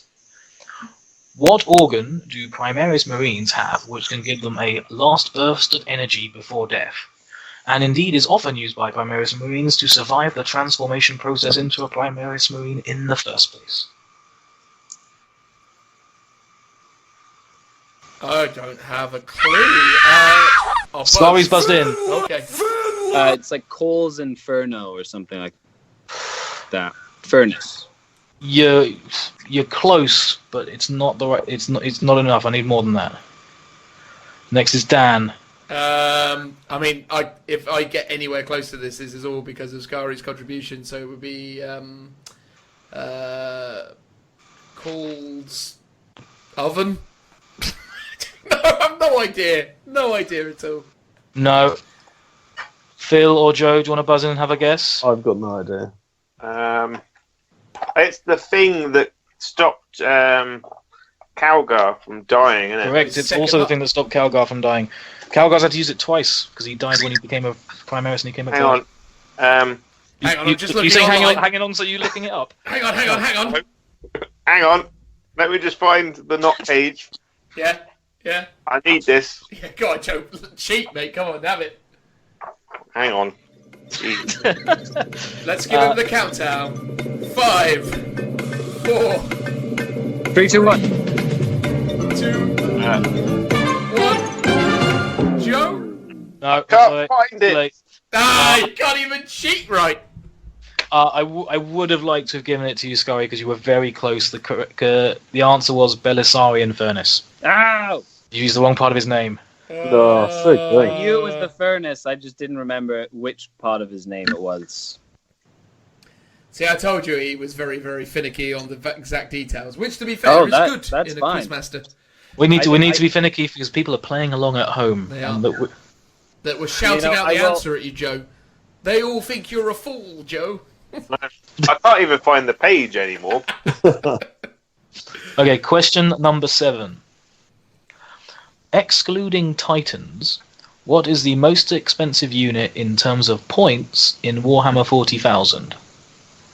As in what, unit type or unit... Specific unit. Excluding Titans, what is the... Excluding Titans. First to buzz in is Joe. It's that big Tzinchi Big Bird thing where no one can pronounce its name. It's not. He's only 1,500 points. I thought Only. it was 2,000. Yeah, that's 1,500 is 1,500. 2,000. Sorry. No, he's not that much. And even if he was 2,000, that's still not the most expensive. Next up was Skari. If you're looking at non-Titanic units, does that just mean non-Lords of War? No, I mean specifically non-Titans. It is a so it is a Titanic unit, but it's not a Titan. So the Hierophant Bio-Titan. It's close. It's one of the most expensive, but it's not the one I'm looking for. Dan, you're next. The Space Marine Mastodon. Equally one of the most expensive, but it's not the one that is. Final guess is Phil. The Tau Manta. That's correct. It is the Tau Manta. Yeah. Phil, no! And I forgot about the Manta. Okay, so after 7 questions and 2 rounds, Phil is in the lead with 3. Looking good to keep that championship crown. He's running away with it. Dan and Skari still on 1 apiece, and Joe, despite trying to find the book, is in 3rd place. Phil, is your strategy just not to answer first and just sort of just swoop on in at the end? Is that your skills here? Well, no, normally I try and go first, but actually, if I had gone first, I would have gone for Joe's guess initially, which was the big bird. Yeah. And it was only because he said that made me rethink. Good old Joe. So thanks, Joe. Thanks, Joe. That was a team effort. But no points. The big bird is very expensive, but not as expensive as the Manta, which is 2,364 or 8. I see. Is that before weapon options or with their weapon options? That's with all its weapons. Nice. It doesn't have any options. Don't you have to pay for the points for all the Tau models in its belly as well? Or are they an option? No, that's not what you pay. They're extra. That's not what you. Oh, okay. Unless someone in the comments wants to correct me. Let's wait and see. We'll wait and see. Okay, so for the final round, which is also going to lead into the round that we're going to have for the listeners, is I'm going to read for you a profile, and you have to tell me what it is. Ooh, fun. And this may or may not be. Reset the buzzers as well. I'm going to reset the buzzers. You can buzz in at any time as I'm reading the profile. And we'll go from here. So we're trying this out for the first time, but let's see how it goes. Okay. Well, so actually, I've prepared. I have an example. So the example would be a character who has movement 6, weapon skill 2, ballistic skill 2, strength 5, toughness 5, wounds 8, 6 attacks, leadership 10, and a save of 2+. Oh, it's Abaddon. It's Abaddon. I buzzed in first, Joe. What is this? Well, that was the example. Right? All right, it doesn't matter. Well, we're going to have to reset round. the buzzers again. Well, I won the example round. But yes, that was Abaddon, and Dan. I was expecting Dan to guess that right because of all the testing he was doing with him yesterday. And all the cheating you've been doing. I have been cheating quite profoundly with Marnie's Cowguy lately, but only in fun, friendly games. So it doesn't matter, does it? If I cheat amongst you guys. No one needs to know about my cheating antics by accident. We'll have a rematch. We will. Yeah. We will. One question we need to have is how much damage does the Gauntlet of Ultramar do? Flat 3 is the answer. Flat 3. I was very tempted to put that in the quiz, but then it would only be funny for us. Yeah, it would really only be funny for us. I was playing Marnie's Cowguy wrong. I'm running a really, really bad old school Space Marine army, and the only thing it had going for it is Marnie's Cowguy, who anyone who actually plays competitively will tell you is awful. I would tell you he's awful, but he's been doing a lot of heavy lifting in the games I've been playing because I got him wrong and for some reason assumed that it wasn't D3 damage but a flat 3, which made him really good. Less so when he's doing D3, but well, live and learn, you know. Yeah. No hard feelings. We were, clearly. I wept for the hour and a half drive home I had after that game. I was also very disappointed when he crushed all my tanks. He would have done that anyway, Rich. Would he? No, well, we'll never know. Well, we don't need to guess. We know because it happened. Returning to the quiz. Oh yes, of course. So Abaddon was our example there. We'll move on to our first one. This is another character. Buzzers are reset. Movement 8 inches. Weapon skill 2+. Ballistic skill 2+. Strength 5. Toughness 5. Wounds 6. Attacks 4. Leadership 9. And save 3+. So many potential options. How many wounds? He's got 6. What I'm gonna do is I'm gonna put all that into the chat Do I look so that you can like I reference ate it. But a Joe's just buzzed television? in. Is it the Eversaw Assassin? It is not the Eversaw Assassin. As a small disclaimer, there might be duplicates in this, in which case you need to have the one that I've written down here. I have tried to make it, but not there be no duplicates. Well, no, the Eversaw Assassin's strength and toughness 4, so Joe is just wrong. And movement 7 as well. Yeah, so Joe's just well wrong with that estimate right there. I will... Let's... Oh, I know it is now as well. Next up is Phil. Is it the Yunari avatar? Is it Avatar of Yunkan? It is not the Avatar. Mm. It's not either of the avatars. Next is Dan. I'm going to say it is... Oh no, the wounds are wrong. Ah, dang it. I was going to say it's Gilliman, but it's not Gilliman because his save's wrong and his wounds are wrong. But I've said it now, so move along. I'm wrong. No, you're correct, Dan. It is not Gilliman. There you go. There you go. Finalist Skari. Do you have a guess? Is it a Wolf Lord on a Thunderwolf? It is not. Well, it could have been. There is a chance it might be, but no, I don't think no, the correct answer that I have on the answer sheet here is Commander Farsight. Oh. Is he movement 8, old Farsight? Yeah, he's got his jetpacky thing. Oh, yeah. Blimey. See, maybe you need to narrow it down, specify the faction. So Well, we'll see that. We'll see how it works in other. Yeah, we'll see how it Just because you guys didn't guess the first one. Exactly. Fair Well, we did guess the first one. Well, yeah, you did. You just guessed it wrong. Please specify it's a named character. That's it. These are all named. These are all named characters. All right, okay. cool. Oh, okay. All right, deal. Okay. Next named character. Buzzers. Buzzers. Buzzers. Buzzers at the Buzzers ready. Buzzers ready. Okay. Movement 6. Weapon skill 2+. Ballistic skill 3+. Strength 6. Toughness 4. Wounds 5. Attacks 4. Leadership 9. And save 3+. Here, Skari's buzzed in. Chaplain Cassius. That is not the answer I have down here. Oh dear. Cassius is higher toughness as well, though, isn't he? So he's not. This one's strength 6 and toughness 4. I think Strength Cassius 6 and is toughness 5. is 4. But there you go. I will go. Let me put in for. It's the strength 6 that's throwing me here. Do I look like I ate Joe's a buzzed in. television? Is it Mephiston? It is not Mephiston. Bums. Can I buzz in again? After everyone else has had a go, you can buzz in again. So Dan has buzzed in. I have buzzed in. I'm gonna say the Skull Taker. It is not the Skull Taker. Curses! Phil. I'm going to say Marshal Helbrecht. It is not Marshal Helbrecht. It was a long shot. Okay, I'm going to reset the buzzers. You can all have another go. Have another go. Well, this is quite harder than I expected it to be. This is the first time we're testing this round. Yeah. No. The listeners are saying, obviously, guys, you should know what this is. Yeah, obviously. But in the interim, I'll reset the buzzers, and you can all have another go. Skari. Vulcan Heston. No. Damn it. Oh Lord. Can you give us a faction? No, we Like- can't Well, give no- you a faction Well, because no, I can give you a faction, but I'll have to reset Skari's buzzers so you can have another go. Yeah, all right. Reset it. Give us a faction.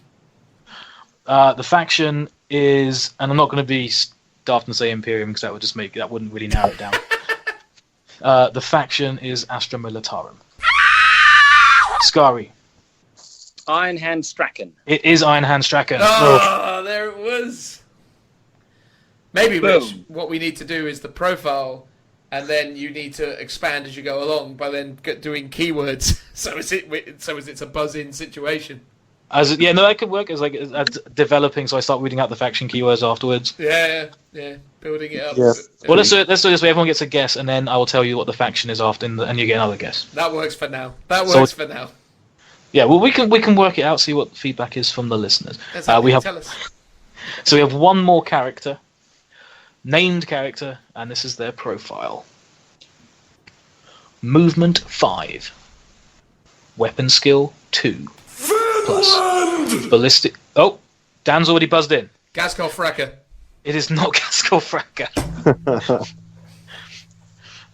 Ballistic skill 4 plus.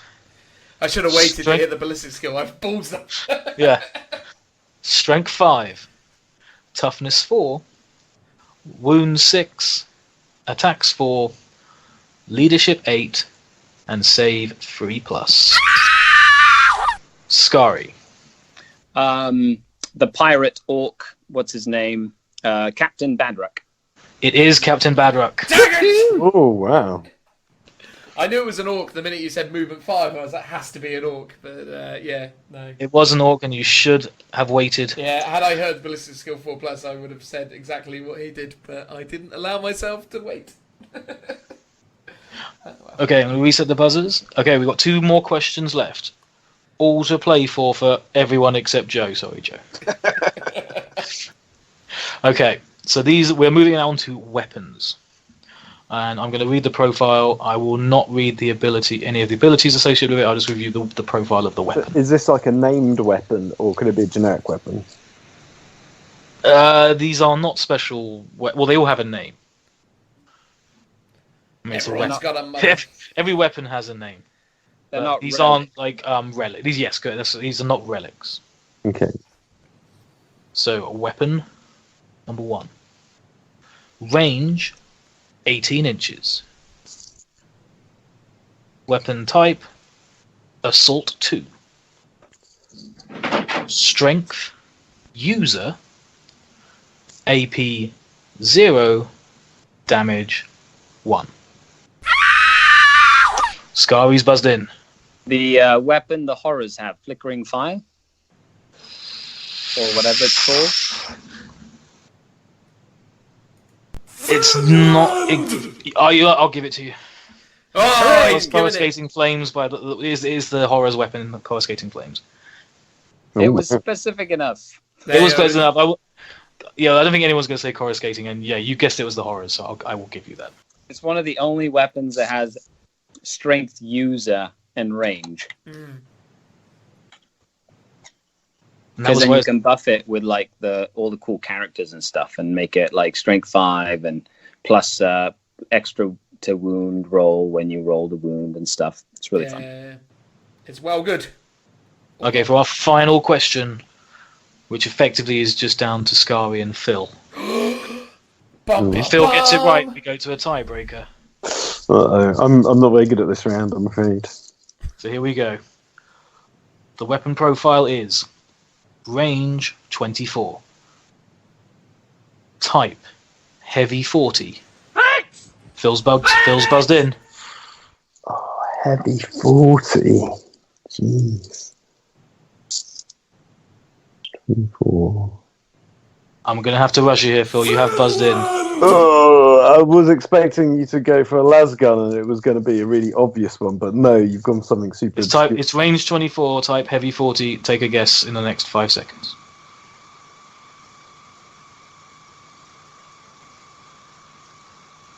I've got no idea. Next to buzz in was Dan.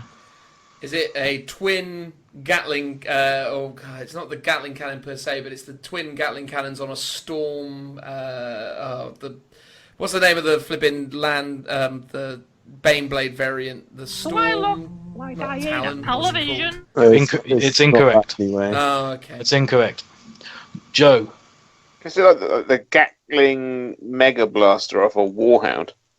Incorrect. Oh. I will now finish reading the profile. Oh, okay. So it was range 24, type heavy 40, strength 5, AP 0, damage 1.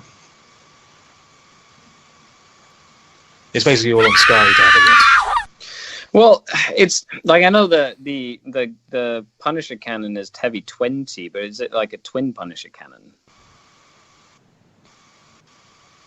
I'm going to have to give you that. It is the twin Punisher Gatling cannon. Well, I guess that what would vehicle is that on? Or what That's the Volt. from the Vulture gunship.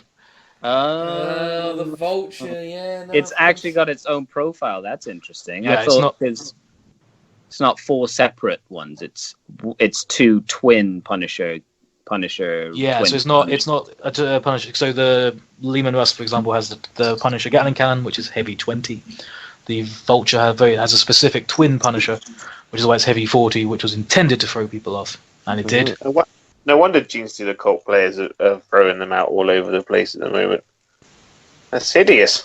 It's a lot of shots, that's for sure. There we go. It's why Elysian troops never leave home without one. If they still even have homes anymore. Certainly they don't have a home at Forge World anymore, do they? No, they don't. Okay, well, so in that case, we don't need to go to a tiebreaker question because the winner was Skari with 5 points. I'm sorry, Phil. Ooh, but well done. Incredible. There we go. So the crown moves from Phil, who only was champion for 1 week, and moves on to Skari, our guest, who is reigning champion, at least until the next podcast. At least until the next podcast, we will transport the jeweled crown across the pond to good old Canada, where Skari can wear it with pride. I will take it to a hockey game and douse it in maple syrup.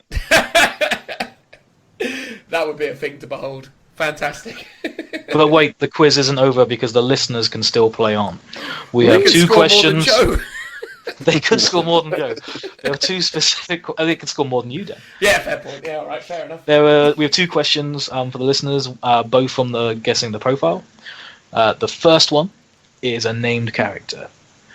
You guys you be quiet, no guessing. Oh, okay. Because why don't we just say what it is, and then Dan forgets to edit it out, and then it ruins the point Exactly. of the quiz, the listeners. So for the listeners at home, your character's profile is movement 6, weapon skill 3+, ballistic skill 4+, strength 5, toughness 5, wounds 6, attacks 4, leadership 8, and save 4+. That's the character you've got to guess. I've got to say, it sounds like you're reading out the football results. I remember sitting at my nan and granddad's many years ago, bored out of my mind as someone slowly reads out football scores. So what you're saying is Richie's boring you out of your mind? Well, no, only if I can go on. Only if I can go on the respective media platforms and put my answer in as well. There you go. Can Joe submit an answer in our social media channels? No, he can't. Oh, okay. That's not how it works. He's not a listener. As he mentioned earlier, he doesn't listen to our podcast. Well, exactly. He doesn't even listen, Joe. For shame.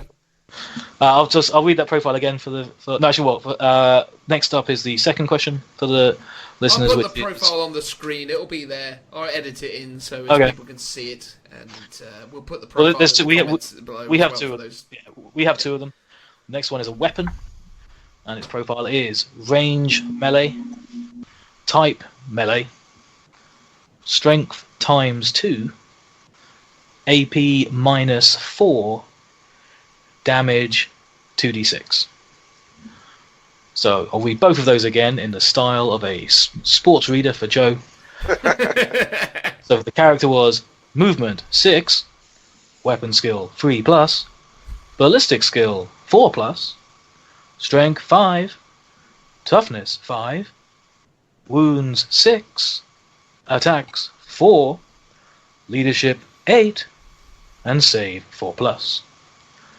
And the weapon is range melee, type melee, strength ×2, AP -4, damage 2d6.